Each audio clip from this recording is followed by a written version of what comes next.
देश दुनिया च वसते पंजाबियों को जी आया। मैं हरजिंदर सिंह रंधावा, तुसीं देख रहे हो पंजाब टैलीविजन और मेरे नाल ने सरदार तरलोचन सिंह, साबका चेयरमैन घट गिणती कमिशन भारत सरकार और साबका मैंबर पार्लीमेंट। इन्हां दे नाल साडे कोल दूजे मेहमान ने सरदार अमरजीत सिंह गरेवाल, जिहड़े उगे सिख स्कॉलर ने और किसी वेले सब तो पॉपुलर मैगजीन पंजाबी दा सियासी मैगजीन पंज दरिया चलाउंदे रहे आ और इन्हां दी बड़ी बरीक नज़र सियासत ते रहिंदी है। मैं दोनों नूं जी आया आखदा जी। सत श्री अकाल जी। सत श्री अकाल। सत श्री अकाल। मैं सरदार गरेवाल साहब, जे तुसीं मैनूं आग्या दिओ, सरदार तरलोचन सिंह जी वाल जाना चाहूंगा।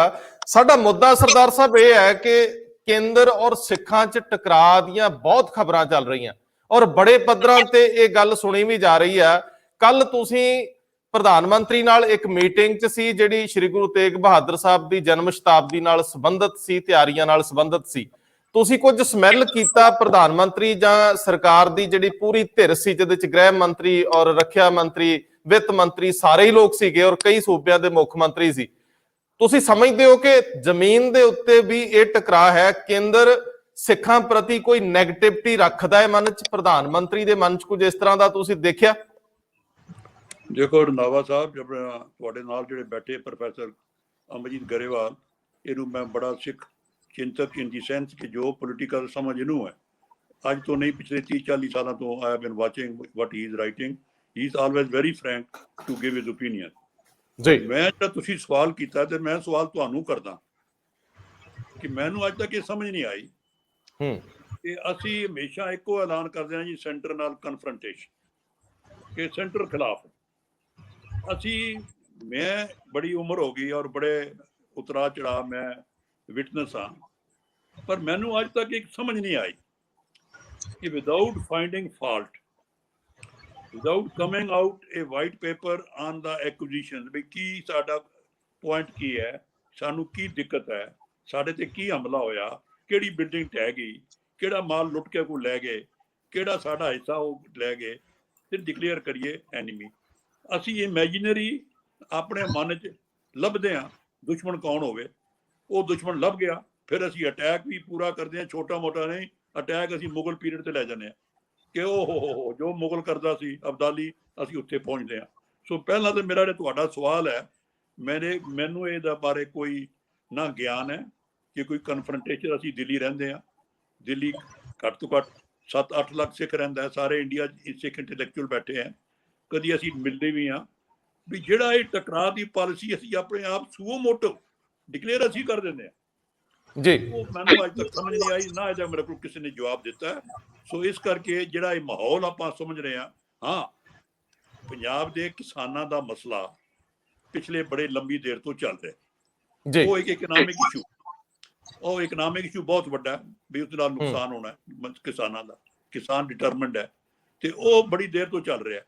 उन्होंने असी सिख इशू बना के ਉਹਦੇ ਨਾਲ जोड़ के गल करिए, वो एक वक्री गल है। लेकिन जे कहिए कि सिख कौम का कोई सरकार दे नाल इस वेले कोई वही सरकार है जिस सरकार विच सिख लीडरशिप जिहड़ी अपने आप नूं सिख लीडरशिप कहवांदी है, वो ओहदी पहीवाल है और इस सरकार नूं डिफेंड करन सब तो वड्डे लीडर भी वही। और हमेशा उन्होंने सानू लोकां नूं कहा आओ जी आओ, तुहानूं कोई की गलतफहमी है, सरकार बड़ी अच्छी है, इस सरकार नाल ते साडा 9 मास का रिश्ता है। पर यक लख यू टर्न आके मैं तो समझदा कि कोई ऐसा दिल्ली विच सरकार दे प्रति असी कोई नोट किया होवे, मेरे समझ नहीं आई। निक्कियां मोटियां डिमांड्स हमेशा रहिंदियां, मिनारिटी दी भी मेजॉरिटी दी भी, वो डिमांड साडियां भी कायम हैं, पहला भी है, जो कोई टकराव वाली नीति समझ के फिर उन्होंने असैसमेंट जो तुसी करना चाहते हो कि कल दी मीटिंग नाल की फर्क पिया, वो मैं उस नाल नहीं तुलना करना चाहता। मीटिंग जिहड़ी है वो कितनी प्रभावशाली रही, कितनी कामयाब रही, वो गरेवाल साहब भी तो मैं तुहानूं दसांगे। पर पहले सवाल के जवाब मैं समझदा कि ये गलत एक नज़रिया ये आपां नूं नहीं लेना चाहिए। तीन नुकते बहुत क्लीयर करने की लोड़ है। मैं गरेवाल साहब वाल जाण तो पहला ये बेनती तुहानूं करां। एक तो ये सरदार तरलोचन सिंह जी नूं मैं क्लीयर कराउणा चाहुंदा एक बारी। एक तो मसला सी कि जदों 26 जनवरी नूं लाल किले दे उत्ते बहु गिणती सिख चेहरे नजर आए तो उदों इंज लग्या कि जिवें ये सचमुच सिखां और केंद्र च टकरा। दूजा पहलू कि एक श्रोमणी गुरुद्वारा प्रबंधक कमेटी महसूस करती रही ਕਿ ਆਰਐਸਐਸ ਜਿਹੜੀ ਕਿ ਸਰਕਾਰ ਦੇ ਪਿੱਛੇ ਇੱਕ ਥਿੰਕ ਟੈਂਕ ਵਾਂਗ ਕੰਮ ਕਰਦੀ ਹੈ, ਉਹਨਾਂ ਦਾ ਬੇਸ ਹੈ, ਉਹ ਸਿੱਖਾਂ ਦੇ ਧਾਰਮਿਕ ਮਾਮਲਿਆਂ 'ਚ ਦਖਲ ਦਿੰਦੀ, ਉਹਦੇ ਖਿਲਾਫ ਮਤਾ ਵੀ ਲਿਆਂਦਾ ਗਿਆ। ਤੀਜਾ ਮਸਲਾ ਕਿ ਦਿੱਲੀ 'ਚ ਇਲੈਕਸ਼ਨ ਚੱਲ ਰਹੀ ਆ ਔਰ ਦਿੱਲੀ ਦੇ ਵਿੱਚ ਜਿਹੜਾ ਇਸ ਵੇਲੇ ਸਿੱਖ ਚਿਹਰਾ ਲੀਡ ਕਰ ਰਿਹਾ ਵਾ ਦਿੱਲੀ ਸਿੱਖ ਗੁਰਦੁਆਰਾ ਮੈਨੇਜਮੈਂਟ ਕਮੇਟੀ ਨੂੰ, ਪ੍ਰਧਾਨ ਹੈ ਮਨਜਿੰਦਰ ਸਿੰਘ ਸਿਰਸਾ, ਉਹ ਵੀ ਕਹਿ ਰਿਹਾ ਕਿ ਇਹ ਗੁਰੂ ਦਾ ਤਖਤ ਬਨਾਮ ਕੇਂਦਰ ਦਾ ਤਖਤ, ਹਕੂਮਤੀ ਤਖਤ, ਇਹਦੇ ਵਿੱਚ ਟਕਰਾਅ ਹੈ। ਸੋ ਇਹ ਤਿੰਨ ਪਹਿਲੂ ਮੈਨੂੰ ਜਰਾ ਸਪਸ਼ਟ ਕਰ ਦਿਓ, ਫਿਰ ਅੱਗੇ ਵਧੀਏ। ਕੱਲ ਦੀ ਮੀਟਿੰਗ ਬਾਰੇ ਬਹੁਤ ਜ਼ਰੂਰੀ ਗੱਲ ਕਰਨੀ ਕਿ ਪ੍ਰਧਾਨ ਮੰਤਰੀ ਗੁਰੂ ਤੇਗ ਬਹਾਦਰ ਸਾਹਿਬ ਦੀ ਸ਼ਤਾਬਦੀ ਮਨਾਉਣ ਲਈ ਸੰਜੀਦਾ ਕਿੰਨੇ ਨੇ, ਇਹ ਅੱਗੇ ਚੱਲਦੇ ਆ, ਮੈਨੂੰ ਆ ਤਿੰਨ ਪਹਿਲੂ ਦੱਸਿਓ ਜਰਾ। ਮੇਰੀ ਅਰਜ਼ ਹੈ ਤੁਹਾਨੂੰ, ਕਿਉਂਕਿ ਕੱਲ ਦੀ ਮੀਟਿੰਗ ਇਟਸੈਲਫ ਇੰਨੀ ਇੰਪੋਰਟੈਂਟ ਹੈ ਔਰ ਸਿੱਧੀ ਡਾਇਰੈਕਟ ਸਿੱਖ ਧਰਮ ਨਾਲ ਸੰਬੰਧ ਹੈ, ਅਸੀਂ ਉਸ ਤੇ ਫੋਕਸ ਕਰੀਏ। ਇਹ ਜਿਹੜੇ ਤਿੰਨੋਂ ਤੁਹਾਡੇ ਮਸਲੇ ਹੈ, ਮੈਂ ਉਹਨਾਂ ਦੀ ਕੋਈ ਵੈਲਿਊ ਨਹੀਂ ਪਾਉਂਦਾ, ਇਹਨਾਂ ਦੀ ਇੰਪੋਰਟੈਂਸ ਹੋਏਗੀ, ਲੇਕਿਨ ਕਿਸੇ ਹੋਰ ਵਕਤ ਦੀ ਡਿਬੇਟ ਕਰੀਏ, ਇਹਦੇ ਨਾਲ ਮਿਕਸ ਨਾ ਕਰੀਏ, ਕਿਉਂਕਿ ਇਟਸੈਲਫ ਉਹ ਡਿਮਾਂਡ ਕਰਦੀ ਹੈ ਫੁੱਲ ਡਿਬੇਟ, ਔਰ ਗਰੇਵਾਲ ਵਰਗਾ ਬੰਦਾ ਉਸ ਤੋਂ ਜ਼ਿਆਦਾ ਇਫੈਕਟਿਵਲੀ ਜਵਾਬ ਦੇ ਸਕਦਾ ਹੈ। ਮੈਂ ਤੇ ਤੁਹਾਨੂੰ ਬੇਨਤੀ ਹੈ ਕਿ ਉਹ ਮਸਲੇ ਇਸ ਵੇਲੇ ਜਦੋਂ ਗੁਰੂ ਤੇਗ ਬਹਾਦਰ ਦੀ ਸ਼ਤਾਬਦੀ ਇੰਨੀ ਨੇੜੇ ਆ ਗਈ, ਪਹਿਲੀ ਵੇਖੋ ਕਿਤੇ ਅੱਜ ਤਰੀਕ ਦੇਖ ਲਓ ਕਿੰਨੀ ਹੈ, ਅੱਜ 9-10 ਅਪ੍ਰੈਲ ਹੈ ਔਰ 1 ਮਈ ਦਾ ਫੰਕਸ਼ਨ ਹੈ, ਦਿਨ ਰਹਿ ਗਏ 10। ਹਾਲੇ ਤੱਕ ਖਾਲਸਾ ਜੀ ਨੂੰ ਪਤਾ ਹੀ ਨਹੀਂ ਸਾਨੂੰ ਕਿ ਗੁਰਪੁਰਬ ਆ ਗਿਆ। ਅਸੀਂ ਮਾਫ ਕਰਿਓ, ਮੈਨੂੰ ਕਹਿਣਾ ਨਹੀਂ ਚਾਹੀਦਾ, ਇੱਕ ਰੈਫਰੈਂਸ ਦੇ ਤੌਰ ਤੇ ਨਨਕਾਣਾ ਸਾਹਿਬ 100 ਸਾਲਾ ਸਾਕਾ ਸਿੱਖ ਇਤਿਹਾਸ ਨਹੀਂ, ਹਿੰਦੁਸਤਾਨ ਦੇ ਇਤਿਹਾਸ ਵਿੱਚ ਇੱਕ ਮਾਈਲਸਟੋਨ ਸੀ। ਉਹ ਸਾਡਾ ਭੇਟ ਚੜ ਗਿਆ ਇਸੇ ਝਗੜੇ 'ਚ। ਲੋਕਾਂ ਨੂੰ ਦੱਸ ਹੀ ਨਹੀਂ ਸਕੇ ਕਿ ਨਨਕਾਣਾ ਸਾਹਿਬ ਦੇ ਸਾਕੇ ਨੂੰ ਮਹਾਤਮਾ ਗਾਂਧੀ ਨੇ ਪਹਿਲੀ ਵਿਕਟਰੀ ਹਿੰਦੁਸਤਾਨ ਦੀ ਡਿਕਲੇਅਰ ਕੀਤਾ, ਅਸੀਂ ਉਹ ਮਨਾ ਹੀ ਨਹੀਂ ਸਕੇ। ਅਸੀਂ ਅਖਬਾਰ 'ਚ ਇਸ਼ਤਿਹਾਰ ਹੀ ਨਹੀਂ ਦੇ ਸਕੇ। ਵੈਸੇ ਇਸ਼ਤਿਹਾਰ ਸ਼੍ਰੋਮਣੀ ਕਮੇਟੀ ਦਿੰਦੀ ਰਹੀ ਕਿ ਜੀ ਲੱਖਾਂ ਰੁਪਏ ਖਰਚ ਕਰ ਗਏ ਕਿ ਸਾਈ ਉਹ ਬਾਬਾ ਜਿਹੜਾ ਹੈ ਸਰਸੇ ਵਾਲਾ ਉਹ ਠੀਕ ਹੈ, ਲੇਕਿਨ ਨਨਕਾਣਾ ਦੇ ਸਾਕੇ ਬਾਰੇ ਅਖਬਾਰ 'ਚ ਇਸ਼ਤਿਹਾਰ ਦੇਣ ਤੋਂ ਸਾਨੂੰ ਲੱਗਿਆ ਪੈਸੇ ਹੀ ਹੈ ਨਹੀਂ, ਉਹ ਚਲਾ ਗਿਆ ਸਾਡਾ।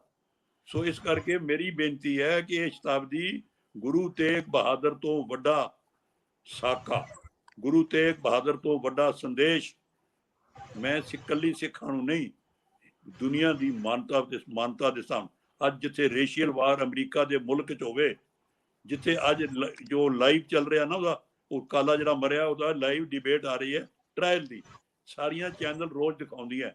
ਉਸ ਵਕਤ ਲੋਕਾਂ ਨੂੰ ਦਿਖਾਣਾ ਕਿ ਇੱਕ ਇਹ ਵੀ ਵਾਕਿਆ ਹੋਇਆ ਕਿ ਇੱਕ ਬੰਦਾ ਜਿਹੜਾ ਕਿਸੇ ਹੋਰ ਧਰਮ ਲਈ ਸ਼ਹੀਦ ਹੋ ਗਿਆ ਹੋਵੇ, ਇਹ ਅੱਜ ਦੱਸਣ ਦੀ ਲੋੜ ਨੂੰ ਜ਼ਿਆਦਾ ਇੰਪੋਰਟੈਂਸ ਦੀ ਲੋੜ ਹੈ। ਤੇ ਮੈਂ ਸਮਝਦਾ ਉਹਦੇ 'ਚ ਅਸੀਂ ਫਿਰ ਨਾ ਫੇਲ ਹੋ ਜਾਈਏ, ਇਸੇ ਝਗੜੇ ਲੜਾਈ ਇਹ ਡਿਕਲੇਅਰ ਕਰਕੇ ਕਿ ਸਾਡੀ ਤਾਂ ਜੰਗ ਸ਼ੁਰੂ ਹੋ ਗਈ ਸਰਕਾਰ ਨਾਲ। ਸੋ ਇਹ ਜਿਹੜਾ ਸਾਡਾ ਇਹ ਜਿਹੜਾ ਪ੍ਰੋਗਰਾਮ ਹੈ ਇਹ ਵੀ ਗਿਆ। ਸੋ ਮੇਰੀ ਤੇ ਬੇਨਤੀ ਹੈ, ਤੁਹਾਡਾ ਵਰਗਾ ਚੈਨਲ, ਤੁਹਾਡੇ ਵਰਗਾ ਸਿਆਣਾ ਐਂਕਰ, ਅੱਜ ਸਾਰੀ ਫੋਕਸ ਇੱਧਰ ਕਰੋ ਕਿ ਇਹ ਸੱਚੇ ਪਾਤਸ਼ਾਹ ਸਾਨੂੰ ਸ਼ਕਤੀ ਦੇ ਕਿ ਅਸੀਂ ਗੁਰੂ ਵਾਲੇ ਬਣੀਏ। ਜੀ ਮੈਂ ਸਰ ਤੁਹਾਡੇ ਵੱਲ ਫਿਰ ਪਰਤਦਾ ਹੈ, ਅਸੀਂ ਇੱਥੇ ਡਿਟੇਲ 'ਚ ਗੱਲ ਕਰਾਂਗੇ। ਸੁਣਿਆ ਤੁਸੀਂ ਬਹੁਤ ਵਿਸਥਾਰ 'ਚ ਗੁਰੂ ਤੇਗ ਬਹਾਦਰ ਸਾਹਿਬ ਨਾਲ ਸੰਬੰਧਿਤ ਜਿਹੜੇ ਤਰਤੀਬ ਸੀ ਪ੍ਰਧਾਨ ਮੰਤਰੀ ਦੇ ਸਾਹਮਣੇ ਰੱਖੀ। ਮੈਂ ਸਰਦਾਰ ਗਰੇਵਾਲ ਸਾਹਿਬ ਨੂੰ ਜੀ ਆਇਆਂ ਵੀ ਆਖਦਾ, ਤੇ ਨਾਲ ਗਰੇਵਾਲ ਸਾਹਿਬ ਬੇਨਤੀ ਇਹ ਕਰਦਾ ਹੈ ਕਿ ਜਦੋਂ ਮੈਂ ਝਾਤੀ ਮਾਰਦਾ ਹੈ ਨਰਮਦਾ ਦੇ ਕੰਢੇ ਦੇ ਉੱਤੇ ਸਰਦਾਰ ਪਟੇਲ ਦਾ ਉਹ ਵੱਡਾ ਯਾਦਗਾਰ ਬਣ ਗਿਆ 3000 ਕਰੋੜ ਦੀ ਲਾਗਤ ਨਾਲ। ਸ਼੍ਰੋਮਣੀ ਗੁਰਦੁਆਰਾ ਪ੍ਰਬੰਧਕ ਕਮੇਟੀ ਦੀ ਪ੍ਰਧਾਨ ਨੇ ਕੱਲ ਇਹ ਮਸਲਾ ਉਠਾਇਆ ਕਿ ਬਿਆਸ ਦੇ ਕੰਢੇ ਤੇ ਬਾਬੇ ਬਕਾਲੇ ਦੇ ਲਾਗੇ ਚਾਗੇ ਕੋਈ ਵੱਡੀ ਯੂਨੀਵਰਸਿਟੀ ਔਰ ਵੱਡੀ ਯਾਦਗਾਰ, ਅਸੀਂ ਨਹੀਂ ਕਹਿੰਦੇ ਸਟੈਚੂ ਤਾਂ ਸਿੱਖ ਧਰਮ 'ਚ ਮਾਨਤਾ ਹੀ ਨਹੀਂ, ਲੇਕਿਨ 5-7 ਹਜ਼ਾਰ ਕਰੋੜ ਗੁਰੂ ਤੇਗ ਬਹਾਦਰ ਸਾਹਿਬ ਦੇ ਲਈ ਇਸ ਦੇਸ਼ ਵੱਲੋਂ ਲਾਉਣਾ ਤੇ ਇੱਕ ਨਵੀਂ ਸਿਟੀ ਵਸਾਉਣੀ, ਇਹ ਮੈਨੂੰ ਸ਼੍ਰੋਮਣੀ ਕਮੇਟੀ ਦੇ ਪ੍ਰਧਾਨ ਵੱਲੋਂ ਉੱਥੇ ਬੋਲਿਆ ਗਿਆ, ਮਿਲਿਆ ਹੈ। ਤੁਸੀਂ ਇੱਥੇ ਮੈਨੂੰ ਦੱਸਿਓ ਕਿ ਹੁਣ ਇਸ ਵੇਲੇ ਗੁਰੂ ਤੇਗ ਬਹਾਦਰ ਸਾਹਿਬ ਦੀ ਸ਼ਤਾਬਦੀ ਨੂੰ ਲੈ ਕੇ ਮੀਟਿੰਗ ਦੇ ਵਿੱਚ ਮਾਹੌਲ ਕਿਹੋ ਜਿਹਾ ਸੀ, ਗੱਲ ਕਿਵੇਂ ਕਿਸ ਦਿਸ਼ਾ ਨੂੰ ਚੱਲੀ ਤੇ ਪ੍ਰਧਾਨ ਮੰਤਰੀ ਦਾ ਐਟੀਟਿਊਡ ਕੀ ਆ? ਸਿੱਖ ਹੁਣ ਬੇਗਾਨਗੀ ਦਾ ਅਹਿਸਾਸ ਰੱਖਣ ਜਾਂ ਗਲਵਕੜੀ 'ਚ ਨੇ? ਰੰਧਾਵਾ ਸਾਹਿਬ, ਥੈਂਕ ਯੂ ਸੋ ਮਚ ਕਿ ਤੁਸੀਂ ਬਹੁਤ ਇੰਪੋਰਟੈਂਟ ਮਸਲੇ ਸਾਹਮਣੇ ਲਿਆਂਦੇ ਨੇ। ਮੈਂ ਇਹ ਸਾਰੇ ਮਸਲਿਆਂ ਤੇ ਗੱਲ ਕਰਨੀ ਚਾਹਾਂਗਾ। ਮੈਂ ਮਤਲਬ ਜਿਹੜੀ ਗੱਲ ਨੂੰ ਅਵੋਇਡ ਕਰਨਾ ਚਾਹੁੰਦਾ ਸੀ ਮੈਂ ਉਹਨੂੰ ਵੀ ਹੁਣ ਅਵੋਇਡ ਨਹੀਂ ਕਰਾਂਗਾ, ਕਿਉਂਕਿ ਇਹ ਮਸਲੇ ਇੱਕ ਦੂਜੇ ਦੇ ਨਾਲ ਜੁੜੇ ਹੋਏ ਨੇ ਤੇ ਇਹਨਾਂ ਨੂੰ ਰਿਜ਼ੋਲਵ ਕੀਤਾ ਜਾਣਾ ਜਾਂ ਇਹਨਾਂ ਤੇ ਚਰਚਾ ਕੀਤੀ ਜਾਣੀ, ਮੈਂ ਸਮਝਦਾ ਕਿ ਇਸ ਵੇਲੇ ਸਾਡੇ ਲਈ ਬਹੁਤ ਆਵਸ਼ਕ ਹੋ ਗਈ ਹੈ। ਤੁਸੀਂ ਸਭ ਤੋਂ ਪਹਿਲਾ ਮਸਲਾ ਇਹ ਉਠਾਇਆ ਕਿ ਸੈਂਟਰ ਔਰ ਸਟੇਟ ਦੇ ਵਿਚਾਲੇ ਜਾਂ ਸਿੱਖਾਂ ਦੇ ਵਿਚਾਲੇ ਤੇ ਬਹੁ ਗਿਣਤੀ ਦੇ ਵਿਚਾਲੇ ਜਾਂ ਜਿਵੇਂ ਤੁਸੀਂ ਸ਼ਬਦ ਵਰਤਿਆ ਸੀ ਗੁਰੂ ਦਾ ਤਖਤ ਤੇ ਦੂਸਰਾ ਕਿਹੜਾ ਹਕੂਮਤੀ ਤਖਤ, ਹਕੂਮਤੀ ਤਖਤ, ਇਹ ਦੋਨਾਂ ਦੇ ਵਿਚਾਲੇ ਕੋਈ ਕਨਫਰੰਟੇਸ਼ਨ ਹੈ ਤੇ ਇਹ ਕੀ ਕਨਫਰੰਟੇਸ਼ਨ ਹੈ, ਕਿਉਂ ਕਨਫਰੰਟੇਸ਼ਨ ਹੈ, ਤੇ ਇਹਦਾ ਸਾਨੂੰ ਰੈਜ਼ੋਲੂਸ਼ਨ, ਇਹਦਾ ਸੋਲੂਸ਼ਨ ਕਿੱਥੋਂ ਮਿਲੇਗਾ? ਇਹ ਮੈਂ ਇਸ ਕਰਕੇ ਗੱਲ ਕਰਨਾ ਚਾਹੁੰਦਾ ਕਿ ਇਹ ਗੱਲ ਹੀ ਗੁਰੂ ਤੇਗ ਬਹਾਦਰ ਜੀ ਦੇ ਮਹੱਤਵ ਨੂੰ ਉਜਾਗਰ ਕਰੇਗੀ। ਸੋ ਆਪਾਂ ਗੱਲ ਇਸੇ ਤੋਂ ਸ਼ੁਰੂ ਕਰਦੇ ਹਾਂ ਕਿ ਹਕੂਮਤੀ ਤਖਤ ਤੇ ਜਿਹੜਾ ਗੁਰੂ ਦਾ ਤਖਤ ਆ, ਇਹਦੇ ਵਿੱਚ ਕੀ ਅੰਤਰ ਆ, ਕੀ ਟਕਰਾਅ ਹੈਗਾ। ਇਸ ਵੇਲੇ ਮੈਂ ਸਮਝਦਾ ਕਿ ਕੋਈ ਟਾਈਮ ਹੁੰਦਾ ਸੀ ਜਦੋਂ ਇੱਕ ਹੋਮੋਜੀਨੀਅਸ ਸੁਸਾਇਟੀ ਹੁੰਦੀ ਸੀ ਕਿਸੇ ਵੀ ਪਾਰਟਿਕੂਲਰ ਜੀਓਗ੍ਰਾਫੀਕਲ ਸਪੇਸ ਦੇ ਉੱਤੇ। ਅੱਜ ਜਦੋਂ ਅਸੀਂ ਦੇਖਦੇ ਹਾਂ ਸਿੱਖ ਜਗਤ, ਜਿਹੜਾ ਸਿੱਖ ਸਮਾਜ ਆ, ਉਹ ਇਕੱਲਾ ਪੰਜਾਬੀ ਸਮਾਜ ਨਹੀਂ, ਉਹ ਸਾਰੀ ਦੁਨੀਆ ਦੇ ਵਿੱਚ ਫੈਲਿਆ ਹੋਇਆ ਸਮਾਜ। ਹਰ ਜਿਹੜੀ ਕਮਿਊਨਿਟੀ ਆ, ਜਿਵੇਂ ਸਿੱਖ ਕਮਿਊਨਿਟੀ ਆ, ਉਹ ਇੱਕ ਵਿਸ਼ਵ ਕਮਿਊਨਿਟੀ ਆ, ਉਹ ਟ੍ਰਾਂਸਨੈਸ਼ਨਲ ਕਮਿਊਨਿਟੀ ਹੈਗੀ ਆ। ਇਸੇ ਤਰ੍ਹਾਂ ਜਿਹੜੀ ਵੀ ਕੋਈ ਨੈਸ਼ਨਲ ਸਪੇਸ ਹੈਗੀ ਆ, ਉਹ ਮਲਟੀਕਲਚਰਲ ਸਪੇਸ ਹੁੰਦੀ ਆ, ਮਲਟੀਨੈਸ਼ਨਲ ਸਪੇਸ ਹੁੰਦੀ ਆ। ਜਿਵੇਂ ਹਿੰਦੁਸਤਾਨ ਇਸ ਵੇਲੇ ਇਕੱਲਾ ਹਿੰਦੁਸਤਾਨ ਨਹੀਂ, ਸਾਰੀ ਦੁਨੀਆ ਦੇ ਸਾਰੇ ਮੁਲਕ ਹੀ ਮਲਟੀ ਕਲਚਰਲ ਜਾਂ ਮਲਟੀਨੈਸ਼ਨਲ ਸਪੇਸਿਸ ਦੇ ਵਿੱਚ ਕਨਵਰਟ ਹੋ ਚੁੱਕੇ ਨੇ। ਇਸੇ ਤਰ੍ਹਾਂ ਸਾਰੀਆਂ ਕਮਿਊਨਿਟੀਜ਼ ਨੇ, ਜਿਵੇਂ ਸਿੱਖ ਕਮਿਊਨਿਟੀ, ਉਹ ਟ੍ਰਾਂਸਨੈਸ਼ਨਲ ਕਮਿਊਨਿਟੀਜ਼ ਦੇ ਵਿੱਚ ਕਨਵਰਟ ਹੋ ਚੁੱਕੀਆਂ ਨੇ। ਹੁਣ ਇੱਥੇ ਇਹ ਜਿਹੜਾ ਮਸਲਾ ਹੈਗਾ, ਇਹਦੇ ਵਿੱਚ ਇੱਕ ਪਾਰਟਿਕੂਲਰ ਸਪੇਸ ਦੇ ਵਿੱਚ ਜਿੰਨੀਆਂ ਵੀ ਕਮਿਊਨਿਟੀਜ਼ ਰਹਿ ਰਹੀਆਂ ਨੇ, ਬਹੁਤ ਸਾਰੀਆਂ ਮਾਈਨੋਰਿਟੀ ਦੇ ਵਿੱਚ ਹੁੰਦੀਆਂ ਨੇ ਤੇ ਬਹੁਤ ਸਾਰੀਆਂ ਮੈਜੋਰਿਟੀ ਦੇ ਵਿੱਚ ਹੁੰਦੀਆਂ ਨੇ। ਦੋਨਾਂ ਨੂੰ ਇਹ ਗੱਲ ਬੜੀ ਸੌਖੀ ਲੱਗਦੀ ਹੁੰਦੀ ਆ ਕਿ ਜਿਹੜੀ ਤਾਂ ਮੈਜੋਰਿਟੀ ਕਮਿਊਨਿਟੀ ਆ, ਉਹ ਚਾਹੇਗੀ ਕਿ ਉੱਥੇ ਕੋਈ ਲਾਅ ਐਂਡ ਆਰਡਰ ਹੋਵੇ, ਕੋਈ ਉੱਥੇ ਸਾਂਝੇ ਕਾਨੂੰਨ ਹੋਣ, ਜਦੋਂ ਕਿ ਜਿਹੜੀਆਂ ਮਾਈਨੋਰਿਟੀਜ਼ ਨੇ ਉਹ ਆਪਣੀ ਇੰਡੀਪੈਂਡੈਂਸ ਲਈ, ਆਪਣੀ ਆਜ਼ਾਦੀ ਦੇ ਲਈ, ਆਪਣੀ ਇੱਕ ਪਲੂਰਲਿਜ਼ਮ ਦੇ ਲਈ ਸਟਰਗਲ ਕਰ ਰਹੀਆਂ ਹੁੰਦੀਆਂ ਨੇ। ਸੋ ਇਹ ਇੱਕ ਮਤਲਬ ਇੱਕ ਐਸੀ ਸਟਰਗਲ ਆ, ਇੱਕ ਐਸੀ ਕਨਫਰੰਟੇਸ਼ਨ ਆ, ਜਾਂ ਮਤਲਬ ਇੱਕ ਐਸੀ ਸਿਚੁਏਸ਼ਨ ਆ ਜਿਹੜੀ ਕਿ ਇਸ ਵੇਲੇ ਦੁਨੀਆ ਨੂੰ ਡੋਮੀਨੇਟ ਕਰ ਰਹੀ ਆ। ਦੁਨੀਆ ਦੀਆਂ ਸਾਰੀਆਂ ਸੁਸਾਇਟੀਜ਼ ਦੇ ਵਿੱਚ ਅਸੀਂ ਇਸ ਕਿਸਮ ਦਾ ਜਿਹੜਾ ਟਕਰਾਅ ਉਹ ਦੇਖ ਸਕਦੇ ਹਾਂ। ਇਹੀ ਕਾਰਨ ਆ ਕਿ ਇਹੋ ਜਿਹੀਆਂ ਸੁਸਾਇਟੀਜ਼ ਜਿੱਥੇ ਦੋਨਾਂ ਦਾ ਇੱਕ ਖਾਸ ਕਿਸਮ ਦਾ ਬੈਲੈਂਸ ਨਹੀਂ ਹੁੰਦਾ, ਉੱਥੇ ਜਿਹੜੀ ਘੱਟ ਗਿਣਤੀਆਂ ਨੇ ਉਹ ਵੱਖਵਾਦ ਵੱਲ ਤੁਰ ਪੈਂਦੀਆਂ ਨੇ, ਔਰ ਜਿਹੜੀ ਮੈਜੋਰਿਟੀ ਕਮਿਊਨਿਟੀ ਹੁੰਦੀ ਆ ਉਹ ਬਹੁਤ ਵਾਰ ਇੱਕ ਖਾਸ ਕਿਸਮ ਦੇ ਮੈਜੋਰਿਟੇਰੀਅਨਿਜ਼ਮ ਵੱਲ ਨੂੰ, ਜਾਂ ਜਿਹਨੂੰ ਕਈ ਵਾਰ ਫਾਸ਼ਿਜ਼ਮ ਕਿਹਾ ਜਾਂਦਾ, ਉਧਰ ਨੂੰ ਵੀ ਤੁਰ ਪੈਂਦੀਆਂ ਨੇ। ਹੁਣ ਇਹਨਾਂ ਦੋਨਾਂ ਗੱਲਾਂ ਦੇ ਉੱਤੋਂ ਕਿਵੇਂ ਬਚਿਆ ਜਾਵੇ, ਇਹ ਦੁਨੀਆ ਦਾ ਇਸ ਵੇਲੇ ਸਭ ਤੋਂ ਵੱਡਾ ਚੈਲੰਜ ਆ। ਤੇ ਇਸ ਚੈਲੰਜ ਨੂੰ ਮੀਟ ਕਰਨ ਲਈ ਮੈਂ ਸਮਝਦਾ ਕਿ ਇੱਕੋ ਇੱਕ ਉਦਾਹਰਨ ਜੋ ਦੁਨੀਆ ਦੇ ਕੋਲ ਹੈ, ਉਹ ਹੈ ਗੁਰੂ ਤੇਗ ਬਹਾਦਰ। ਇਸ ਪ੍ਰੋਬਲਮ ਦੀ ਸੋਲੂਸ਼ਨ ਲਈ ਹੀ ਗੁਰੂ ਤੇਗ ਬਹਾਦਰ ਸਾਹਿਬ ਨੇ ਆਪਣੀ ਜਾਨ ਦੀ ਕੁਰਬਾਨੀ ਦਿੱਤੀ, ਸੈਕਰੀਫਾਈਸ ਕੀਤਾ। ਸੋ ਇਸ ਵੇਲੇ ਸਾਡੇ ਲਈ ਇਹ ਸਮਝਣਾ ਬਹੁਤ ਜ਼ਰੂਰੀ ਆ, ਸਾਨੂੰ ਇਹ ਗੱਲ ਦਾ ਪਤਾ ਹੋਣਾ ਬਹੁਤ ਜ਼ਰੂਰੀ ਆ ਕਿ ਦੁਨੀਆ ਦਾ ਇਸ ਵੇਲੇ ਦੀ ਜਿਹੜੀ ਸਭ ਤੋਂ ਵੱਡੀ ਚੁਣੌਤੀ ਆ, ਉਹਦਾ ਸਮਾਧਾਨ ਪਹਿਲੀ ਵਾਰ ਜੇ ਕਿਸੇ ਨੇ ਦਿੱਤਾ, ਜਾਂ ਉਸ ਦੇ ਸਮਾਧਾਨ ਲਈ ਜੇ ਕਿਸੇ ਨੇ ਆਪਣੀ ਜਾਨ ਦੀ ਕੁਰਬਾਨੀ ਦਿੱਤੀ, ਤਾਂ ਉਹ ਗੁਰੂ ਤੇਗ ਬਹਾਦਰ ਸੀ। ਇਸ ਚੀਜ਼ ਨੂੰ ਮੈਂ ਕਹਾਂਗਾ ਕਿ ਇੱਕ ਜਿਹੜੀ ਅਦਰ ਨੂੰ ਰਿਕਗਨਾਈਜ਼ ਕਰਨਾ, ਉਹ ਜਿਹੜੀ ਚੀਜ਼ ਆ ਉਹ ਗੁਰੂ ਤੇਗ ਬਹਾਦਰ ਨੇ ਸਾਰੀ ਦੁਨੀਆ ਨੂੰ ਸਿਖਾਈ ਆ। ਤੇ ਅੱਜ ਸਾਰੀ ਦੁਨੀਆ ਦੀ ਜਿਹੜੀ ਇਹ ਪ੍ਰਮੁੱਖ ਸਮੱਸਿਆ ਬਣੀ ਹੋਈ ਆ, ਇਹਦਾ ਹੱਲ ਵੀ ਸਿਰਫ ਸ਼੍ਰੀ ਗੁਰੂ ਤੇਗ ਬਹਾਦਰ ਸਾਹਿਬ ਦੀ ਸ਼ਹਾਦਤ ਨੂੰ ਔਰ ਉਹਨਾਂ ਦੀ ਬਾਣੀ ਨੂੰ ਸਮਝ ਕੇ ਹੀ ਪਾਇਆ ਜਾ ਸਕਦਾ। ਸੋ ਜਿਹੜੀ ਕੱਲ ਦਾ ਵੀ ਮਤਲਬ ਮੀਟਿੰਗ ਹੋਈ ਆ, ਉਹ ਮੈਂ ਸਮਝਦਾ ਇਸ ਗੱਲ ਦੀ ਇੱਕ ਬਹੁਤ ਹੀ ਖੂਬਸੂਰਤ ਉਦਾਹਰਨ ਸੀ, ਜਿੱਥੇ ਸਭ ਨੇ, ਉੱਥੇ ਕੋਈ ਇਸ ਕਿਸਮ ਦੀ ਕਨਫਰੰਟੇਸ਼ਨ ਨਹੀਂ ਦਿਖਾਈ ਦਿੱਤੀ। ਉਹ ਸਾਰੀ ਦੀ ਸਾਰੀ ਜਿਹੜੀ ਮੀਟਿੰਗ ਆ ਇਸ ਗੱਲ ਲਈ ਸੀ ਕਿ ਹਿੰਦੁਸਤਾਨ ਦੀ ਜਿਹੜੀ ਡਾਈਵਰਸੀਫਾਈਡ ਜਿਹੜੀ ਕਮਿਊਨਿਟੀਜ਼ ਨੇ, ਜਾਂ ਡਾਈਵਰਸੀਫਾਈਡ ਜਿਹੜੀ ਇੱਕ ਨੇਚਰ ਆ ਜਿਹੜੀ ਹਿੰਦੁਸਤਾਨ ਦੀ, ਉਸ ਨੂੰ ਕਿਵੇਂ ਮਤਲਬ ਗੁਰੂ ਤੇਗ ਬਹਾਦਰ ਸਾਹਿਬ ਦੀ ਸ਼ਹਾਦਤ ਦੇ ਰਾਹੀਂ, ਕੰਸੋਲੀਡੇਸ਼ਨ ਦੇ ਰਾਹੀਂ, ਡਾਇਲੌਗ ਦੇ ਰਾਹੀਂ ਉਹਨੂੰ ਇੱਕ ਖਾਸ ਕਿਸਮ ਦੇ ਰੈਜ਼ੋਲੂਸ਼ਨ ਵੱਲ ਲਿਜਾਇਆ ਜਾ ਸਕਦਾ। ਮੈਂ ਸਮਝਦਾ ਕਿ ਗੁਰੂ ਤੇਗ ਬਹਾਦਰ ਦੀ ਸ਼ਹਾਦਤ ਦਾ ਜਿਹੜਾ ਇਹ ਅਧਿਐਨ ਹੋ ਰਿਹਾ, ਜਾਂ ਜਿਹੜੀ ਇਹ ਸੈਲੀਬ੍ਰੇਸ਼ਨਸ ਹੋ ਰਹੀਆਂ ਨੇ, ਇਹ ਸਿਰਫ ਪੰਜਾਬ ਜਾਂ ਹਿੰਦੁਸਤਾਨ ਲਈ ਨਹੀਂ, ਸਾਰੀ ਦੁਨੀਆ ਲਈ ਇਹ ਮਾਰਗਦਰਸ਼ਕ ਸਾਬਤ ਹੋ ਸਕਦੀਆਂ ਨੇ। ਸੋ ਸਾਨੂੰ ਇਸ ਡਾਇਰੈਕਸ਼ਨ 'ਚ ਤੁਰਨਾ ਚਾਹੀਦਾ, ਔਰ ਮੈਂ ਸਮਝਦਾ ਕਿ ਕੱਲ ਦੀ ਸਾਰੀ ਮੀਟਿੰਗ ਇਸੇ ਡਾਇਰੈਕਸ਼ਨ ਦੇ ਵੱਲ ਇਸ਼ਾਰਾ ਕਰਦੀ ਸੀ। ਮੈਂ ਸਰਦਾਰ ਤਰਲੋਚਨ ਸਿੰਘ ਜੀ ਆਪ ਜੀ ਨੂੰ ਬੇਨਤੀ ਕਰਦਾ ਹਾਂ, ਮੈਨੂੰ ਜ਼ਰਾ ਇਹ ਦੱਸਿਓ ਕਿ ਜਿਹੜੀ ਇਹ ਮੀਟਿੰਗ ਦਾ ਏਜੰਡਾ ਕੀ ਸੀ, ਕੀ ਗਵਰਨਮੈਂਟ ਕੁਝ ਡਿਸਾਈਡ ਕਰਨ ਲਈ ਆਈ ਸੀ, ਇਹ ਸੈਲੀਬ੍ਰੇਸ਼ਨਸ ਨੂੰ ਕਿਸ ਰੂਪ ਰੇਖਾ ਦੇ ਨਾਲ ਅੱਗੇ ਵਧਾਉਣਾ, ਉਹਦੇ ਤੇ ਕੋਈ ਗੱਲਬਾਤ ਸੀ, ਜਾਂ ਸਿੱਖਾਂ ਦੀਆਂ ਮਨੋਭਾਵਾਂ ਨੂੰ ਸਮਝਣ ਦਾ ਯਤਨ ਸੀ।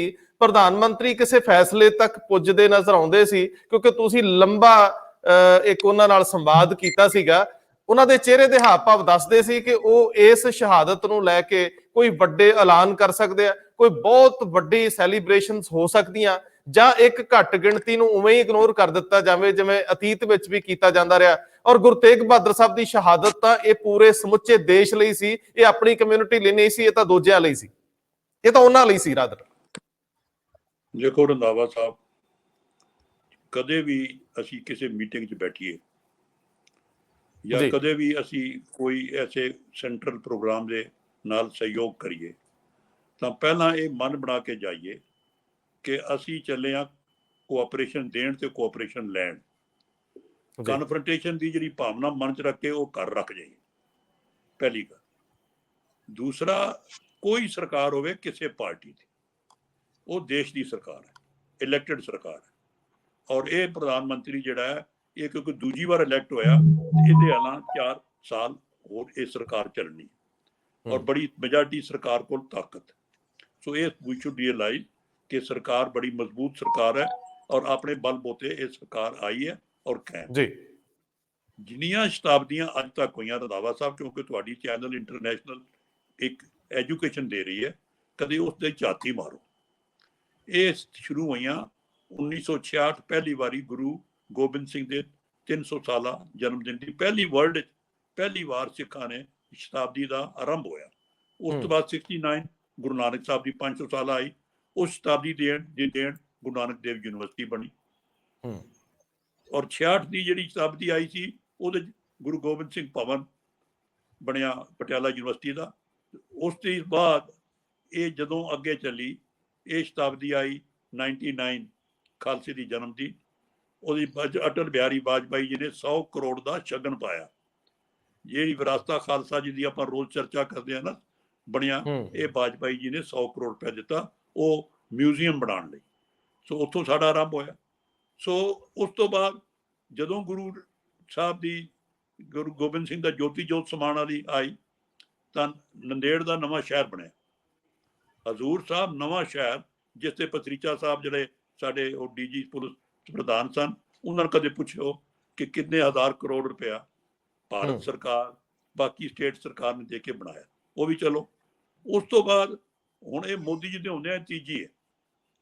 ਮੈਂ ਕੱਲ ਗਰੇਵਾਲ ਕਹਿਣਗੇ, ਮੈਂ ਕਿਹਾ ਮੋਦੀ ਜੀ ਤੁਸੀਂ ਲੱਕੀ ਪ੍ਰਧਾਨ ਮੰਤਰੀ ਹੋ ਕਿ ਤੁਹਾਡੇ ਵਕਤ ਤੀਜੀ ਸ਼ਤਾਬਦੀ ਆ ਗਈ। ਤੁਸੀਂ ਪਹਿਲਾਂ ਮਨਾਈ ਗੁਰੂ ਗੋਬਿੰਦ ਸਿੰਘ 350 ਸਾਲ, ਜਿਹੜੀ ਆਪਣਾ ਨਤੀਸ਼ ਕੁਮਾਰ ਦੇ ਨਾਲ ਪਟਨੇ ਹੋਈ। ਉਸ ਤੋਂ ਬਾਅਦ ਗੁਰੂ ਨਾਨਕ ਸਾਹਿਬ ਦੀ 550 ਸਾਲ ਇਹ ਹੁਣ ਮਨਾਈ। ਉਹਦਾ ਕਰਤਾਰਪੁਰ ਕਾਰੀਡੋਰ ਉਹਦੇ ਚੋਂ ਦੇਣ ਹੈ। ਕਰਤਾਰਪੁਰ ਕਾਰੀਡੋਰ ਵਰਲਡ ਦੀ ਇੱਕ ਮਿਰੇਕਲ ਕਿ ਦੋ ਲੜਦੇ ਮੁਲਕਾਂ ਦੇ ਫੌਜਾਂ ਸਾਹਮਣੇ ਖੜੀਆਂ, ਉਹਦੇ 'ਚ ਕਾਰੀਡੋਰ ਅਮਨ ਦਾ ਬਣ ਗਿਆ ਔਰ ਉਹ ਗੁਰੂ ਨਾਨਕ ਦੇ ਨਾਂ ਦਾ ਬਣਿਆ। ਇਦੋਂ ਵੱਡੀ ਕਾਮਯਾਬੀ ਤੇ ਸਿੱਖ ਕੌਮ ਨੂੰ ਕਦੇ ਹੋ ਹੀ ਨਹੀਂ ਸਕਦੀ, ਉਹ ਮੋਦੀ ਦੇ ਹੁੰਦਿਆਂ ਬਣਿਆ। ਉਸ ਸ਼ਤਾਬਦੀ ਜੀ ਇੱਕ ਹੋਰ ਵੱਡੀ ਦੇਣ ਆਈ ਕਿ ਪਹਿਲੀ ਵਾਰ ਤੁਸੀਂ ਪਤਾ ਕਿ ਫਾਰਨ ਗੌਰਮੈਂਟ ਸਾਡੇ ਜਿਹੜੀਆਂ ਐਮਬੈਸੀ ਨੇ ਇੰਡੀਆ ਦੀਆਂ, ਉਹਨਾਂ ਸਾਰਿਆਂ ਨੇ ਗੁਰੂ ਨਾਨਕ ਸੈਮੀਨਾਰ ਉਹਨਾਂ ਮੁਲਕਾਂ 'ਚ ਕਰਾਏ। ਮੈਂ ਵੀ ਗਿਆ 2-3 ਮੁਲਕਾਂ 'ਚ, ਹੋਰ ਲੋਕ ਵੀ ਗਏ। ਉਸ ਤੋਂ ਵੱਡੀ ਗੱਲ, ਬਰਮਿੰਘਮ ਵਿੱਚ ਸਿੱਖ ਚੇਅਰ ਬਣ ਗਈ। ਹਰਦੀਪ ਸਿੰਘ ਪੁਰੀ ਗਿਆ, ਸਿੱਖ ਚੇਅਰ ਬਰਮਿੰਘਮ ਯੂਨੀਵਰਸਿਟੀ ਬਣਾ ਕੇ ਆਇਆ, ਇੱਕ ਚੇਅਰ ਕੈਨੇਡਾ ਯੂਨੀਵਰਸਿਟੀ। ਸੋ ਇਹ ਪਿਛਲੀ ਸ਼ਤਾਬਦੀ ਦੀ ਦੇਣ ਹੈ। ਸੋ ਹੁਣ ਇਹ ਸ਼ਤਾਬਦੀ ਆ ਗਈ 400 ਸਾਲ। ਸੋ ਮੈਂ ਸਮਝਦਾ, ਜਿਹੜੀ ਮੇਰੀ ਆਪਣੀ ਸਮਝ ਮੁਤਾਬਕ, ਕਿ ਕੱਲ ਦੀ ਮੀਟਿੰਗ ਦੀ ਜਿਹੜੀ ਮੇਨ ਗੱਲ ਮੈਂ ਨੋਟ ਕੀਤੀ ਹੈ ਕਿ ਜਿੰਨੀਆਂ ਮੈਂ ਮੀਟਿੰਗਾਂ ਅੱਜ ਤੱਕ ਸਾਰੀਆਂ ਦਾ ਮੈਂਬਰ ਰਿਹਾ ਜੀ, ਜਿਤਨੀ ਪਾਵਰਫੁਲ ਕਮੇਟੀ ਦੀ ਮੀਟਿੰਗ ਕੱਲ ਸੀ, ਜਿਹਦੇ 'ਚ ਖੁਦ ਪ੍ਰਾਈਮ ਮਿਨਿਸਟਰ 2 ਘੰਟੇ 20 ਮਿੰਟ ਮੀਟਿੰਗ ਹੋਈ, ਉਹਨੇ ਪ੍ਰੀਜ਼ਾਈਡ ਕੀਤੀ। ਹੋਮ ਮਿਨਿਸਟਰ ਵਾਸ ਐਂਕਰ, ਕੰਡਕਟਿੰਗ ਮੀਟਿੰਗ ਬਾਈ ਹੋਮ ਮਿਨਿਸਟਰ। ਉਸ ਤੋਂ ਬਾਅਦ 5-6 ਵੱਡੇ ਕੈਬਨਿਟ ਮੰਤਰੀ, 6 chief minister, doctor Manmohan Singh, speaker of ਦੀ ਲੋਕ ਸਭਾ, ਆਪੋਜੀਸ਼ਨ ਲੀਡਰਸ। ਉਸ ਤੋਂ ਇਲਾਵਾ ਸਿੱਖ ਕੌਮ ਦੇ ਚੋਟੀ ਦੇ ਵਿਦਵਾਨ ਆਏ, ਢੀਂਡਸਾ ਸਾਹਿਬ ਆਏ, ਬੀਬੀ ਜਗੀਰ ਕੌਰ ਜੀ ਆਏ, ਸੁਖਬੀਰ ਬਾਦਲ ਆਏ, ਉਹਨਾਂ ਦੇ ਚਾਹੇ ਕੋਰ ਕਮੇਟੀ ਨਾਲ ਹੀ ਆਈ। ਲੇਕਿਨ ਸਾਰੇ ਵਿਦਵਾਨ ਉੱਚ ਕੋਟੀ ਦੇ ਸਿੱਖ ਬੁਲਾਏ ਗਏ। तो मैं समझना कि जिहड़ी इंपॉर्टेंस कल गुरु तेग बहादुर की ਬਣਤਰ ਦੀ ਕੰਮ ਨੂੰ ਜਿਹੜੀ ਕੀਤੀ, ਉਸ ਲਈ ਆਪਾਂ ਮੁੱਖ ਪ੍ਰਧਾਨ ਮੰਤਰੀ ਦੇ ਧੰਨਵਾਦੀ ਹਾਂ ਕਿ ਉਸਨੇ ਇਸ ਨੂੰ ਇੰਪੋਰਟੈਂਸ ਕਿੰਨੀ ਦਿੱਤੀ। ਬਾਕੀ ਜਿਹੜੀ ਤੁਹਾਡਾ ਸਵਾਲ ਨਾਲ ਇੱਕ ਸਵਾਲ ਇਹ ਸੀ ਕਿ ਭਾਵਨਾ, ਦੇਖੋ ਭਾਵਨਾ ਜਦੋਂ ਪਹਿਲੀ ਗੱਲ ਹੈ, ਭਾਵਨਾ ਚੰਗੀ ਰੱਖ ਕੇ ਇਹ ਮੀਟਿੰਗ ਹੋਈ, ਅਸੀਂ ਇਹਨੂੰ ਵੈਲਕਮ ਕਰੀਏ। ਉਸ ਤੋਂ ਬਾਅਦ ਉਹਨਾਂ ਨੇ ਓਪਨ ਕਿਹਾ ਕਿ ਸੁਜੈਸ਼ਨ ਦਿਓ। ਯੈਸਟਰਡੇ ਵਾਜ਼ ਓਨਲੀ ਇਨਵਾਈਟਿੰਗ ਸੁਜੈਸ਼ਨਸ। ਉਸ ਤੋਂ ਬਾਅਦ ਜਿਹੜਾ ਪੀਐਮ ਦਾ ਐਲਾਨ ਆਇਆ, ਮੇਰੇ ਖਿਆਲ ਤੁਸੀਂ ਉਹ ਸੁਣਿਆ, ਉਹ ਸਾਰੀਆਂ ਟੀਵੀਆਂ ਤੇ ਉਹ ਨਸ਼ਰ ਹੋਇਆ। ਉਹਨੇ ਕਿਹਾ ਕਿ ਬੜੀ ਕਲੀਅਰ ਕਿ ਮੈਂ ਬੜਾ ਲੱਕੀ ਹਾਂ ਕਿ ਮੈਂ 3 ਸ਼ਤਾਬਦੀਆਂ ਸੇਵਾ ਕਰ ਰਿਹਾ, ਔਰ ਇਹ ਕਹਿਣਾ ਕਿ ਗੁਰੂ ਤੇਗ ਬਹਾਦਰ ਦਾ ਸੰਦੇਸ਼ ਮੇਰੀ ਇਹ ਡਿਊਟੀ ਹੈ ਕਿ ਦੁਨੀਆ ਦੇ ਹਰ ਕੋਨੇ 'ਚ ਮੈਂ ਪਹੁੰਚਾਵਾਂ। ਜੋ ਕਹਿੰਦਾ ਤੁਸੀਂ ਮੈਨੂੰ ਅੱਜ ਰਾਏ ਦਿੱਤੀ ਹੈ, ਇੱਕ ਇੰਪਲੀਮੈਂਟੇਸ਼ਨ ਕਮੇਟੀ ਬਣਾਤੀ ਮੈਂ, ਉਹਦਾ ਚੇਅਰਮੈਨ ਹੋਮ ਮਿਨਿਸਟਰ ਹੈ। ਉਹ ਸਾਡੇ ਤੁਹਾਡੇ ਸੁਝਾਅ ਤੇ ਵਰਕ ਕਰਕੇ ਕਿਵੇਂ ਇੰਪਲੀਮੈਂਟ ਕਰਨੇ ਹੈ, ਇਹ 1 ਮਈ ਤੋਂ ਸ਼ੁਰੂ ਹੋਏਗਾ। ਉਹ ਇਹ ਹੈ ਉਹਦਾ ਨਿਚੋੜ ਜੋ ਮੈਂ ਸਮਝਿਆ ਕੱਲ ਦਾ, ਔਰ ਹਰ ਇੱਕ ਨੂੰ ਟਾਈਮ ਦਿੱਤਾ ਗਿਆ। ਚਾਹੇ ਟਾਈਮ ਥੋੜਾ ਜਿਹਾ ਸਾਰੇ ਨਹੀਂ ਬੋਲ ਸਕੇ, ਲੇਕਿਨ ਵਾਰੀ-ਵਾਰੀ ਹਰ ਇੱਕ ਨੂੰ ਉਹਨੇ ਟਾਈਮ ਦਾ। ਡਾਕਟਰ ਮਨਮੋਹਨ ਸਿੰਘ ਤੋਂ ਹੀ ਆਰੰਭ ਕਰਾਇਆ, ਔਰ ਬੜੀ ਵੱਡੀ ਗੱਲ ਹੋਈ ਕਿ ਉਹਨਾਂ ਦਾ ਪ੍ਰੋਟੋਕਾਲ ਵਿੱਚ ਸਪੀਕਰ ਲੋਕ ਸਭਾ ਤੋਂ, ਸੋ ਇੱਦਾਂ ਹੀ ਆਪਣੇ ਮਹਾਰਾਜਾ ਸਾਹਿਬ ਪਟਿਆਲਾ ਚੀਫ ਮਿਨਿਸਟਰ ਵੀ ਬੋਲੇ, ਹਰਿਆਣਾ ਸੀਐਮ ਵੀ ਬਹੁਤ ਅੱਛਾ, ਉਹਨੇ ਤੇ ਜਿਵੇਂ ਕਿਵੇਂ ਸਿੱਖਾਂ ਤੋਂ ਵੀ ਵੱਧ ਉਸਨੇ ਆਪਣੇ ਵਿਚਾਰ ਸ਼ਰਧਾ ਦੇ ਪ੍ਰਗਟ ਕੀਤੇ। ਸੋ ਮੈਂ ਸਮਝਦਾ ਕਿ ਮੀਟਿੰਗ ਦੀ as it is we are fully satisfied. ਬਾਕੀ ਜਿਹੜੀ ਗੌਰਮੈਂਟ ਦੀ ਭਾਵਨਾ, ਦੇਖੋ ਤੁਸੀਂ ਅੰਮ੍ਰਿਤਸਰ ਰਹਿੰਦੇ ਹੋ, ਗਰੇਵਾਲ ਸਾਹਿਬ ਪ੍ਰੋਫੈਸਰ ਹੈ, ਜਿਹੜਾ ਅੰਮ੍ਰਿਤਸਰ ਯੂਨੀਵਰਸਿਟੀ 'ਚ ਇੰਟਰਫੇਸ ਸੈਂਟਰ ਮਿਲ ਚੁੱਕਾ ਤਕਰੀਬਨ 150-200 ਕਰੋੜ ਰੁਪਏ ਦਾ, ਇਹ ਪਿਛਲੀ ਸ਼ਤਾਬਦੀ ਦਾ ਮੋਦੀ ਗਵਰਨਮੈਂਟ ਨੇ ਸੈਂਕਸ਼ਨ ਕੀਤਾ। ਉਹ ਤੁਹਾਡੇ ਆਲਰੇਡੀ ਹੈ, ਚੱਲ ਰਿਹਾ, ਗ੍ਰਾਂਟ ਸ਼ਾਇਦ ਪਹਿਲੀ ਆ ਵੀ ਗਈ। ਸੋ ਇਹ ਜਿਹੜੀਆਂ ਮੰਗਾਂ ਤੁਸੀਂ ਬੀਬੀ ਜਗੀਰ ਕੌਰ ਨੇ ਕਿਹਾ, ਡਾਕਟਰ ਮਨਮੋਹਨ ਸਿੰਘ ਨੇ, ਤੇ ਮੈਂ ਇੱਕ ਤੁਹਾਡੀ, ਕਿਉਂਕਿ ਤੁਸੀਂ ਆਲਰੇਡੀ ਬੋਲ ਚੁੱਕੇ ਇਸ ਬਾਰੇ, ਉਹ ਕਹਿੰਦੇ ਮੈਨੂੰ ਮੋਦੀ ਜੀ ਇੱਕ ਬਾਤ ਇੰਗਲਿਸ਼ ਉਹ ਆਪਣਾ ਉਹ ਬੋਲੇ, ਲਿਖ के ही बोले, वो कहते कि जो हम चांदनी चौक में एक यादगारी पिलर चाहते हैं, कहते some people confuse that into मूर्तिज। तो मैं वो कहना चाहता हूँ उनको बहाल करो कि वो बहुत बड़ी शान होगी कि शहीदों के नाम के मीनार चांदनी चौक में बनाए जाए।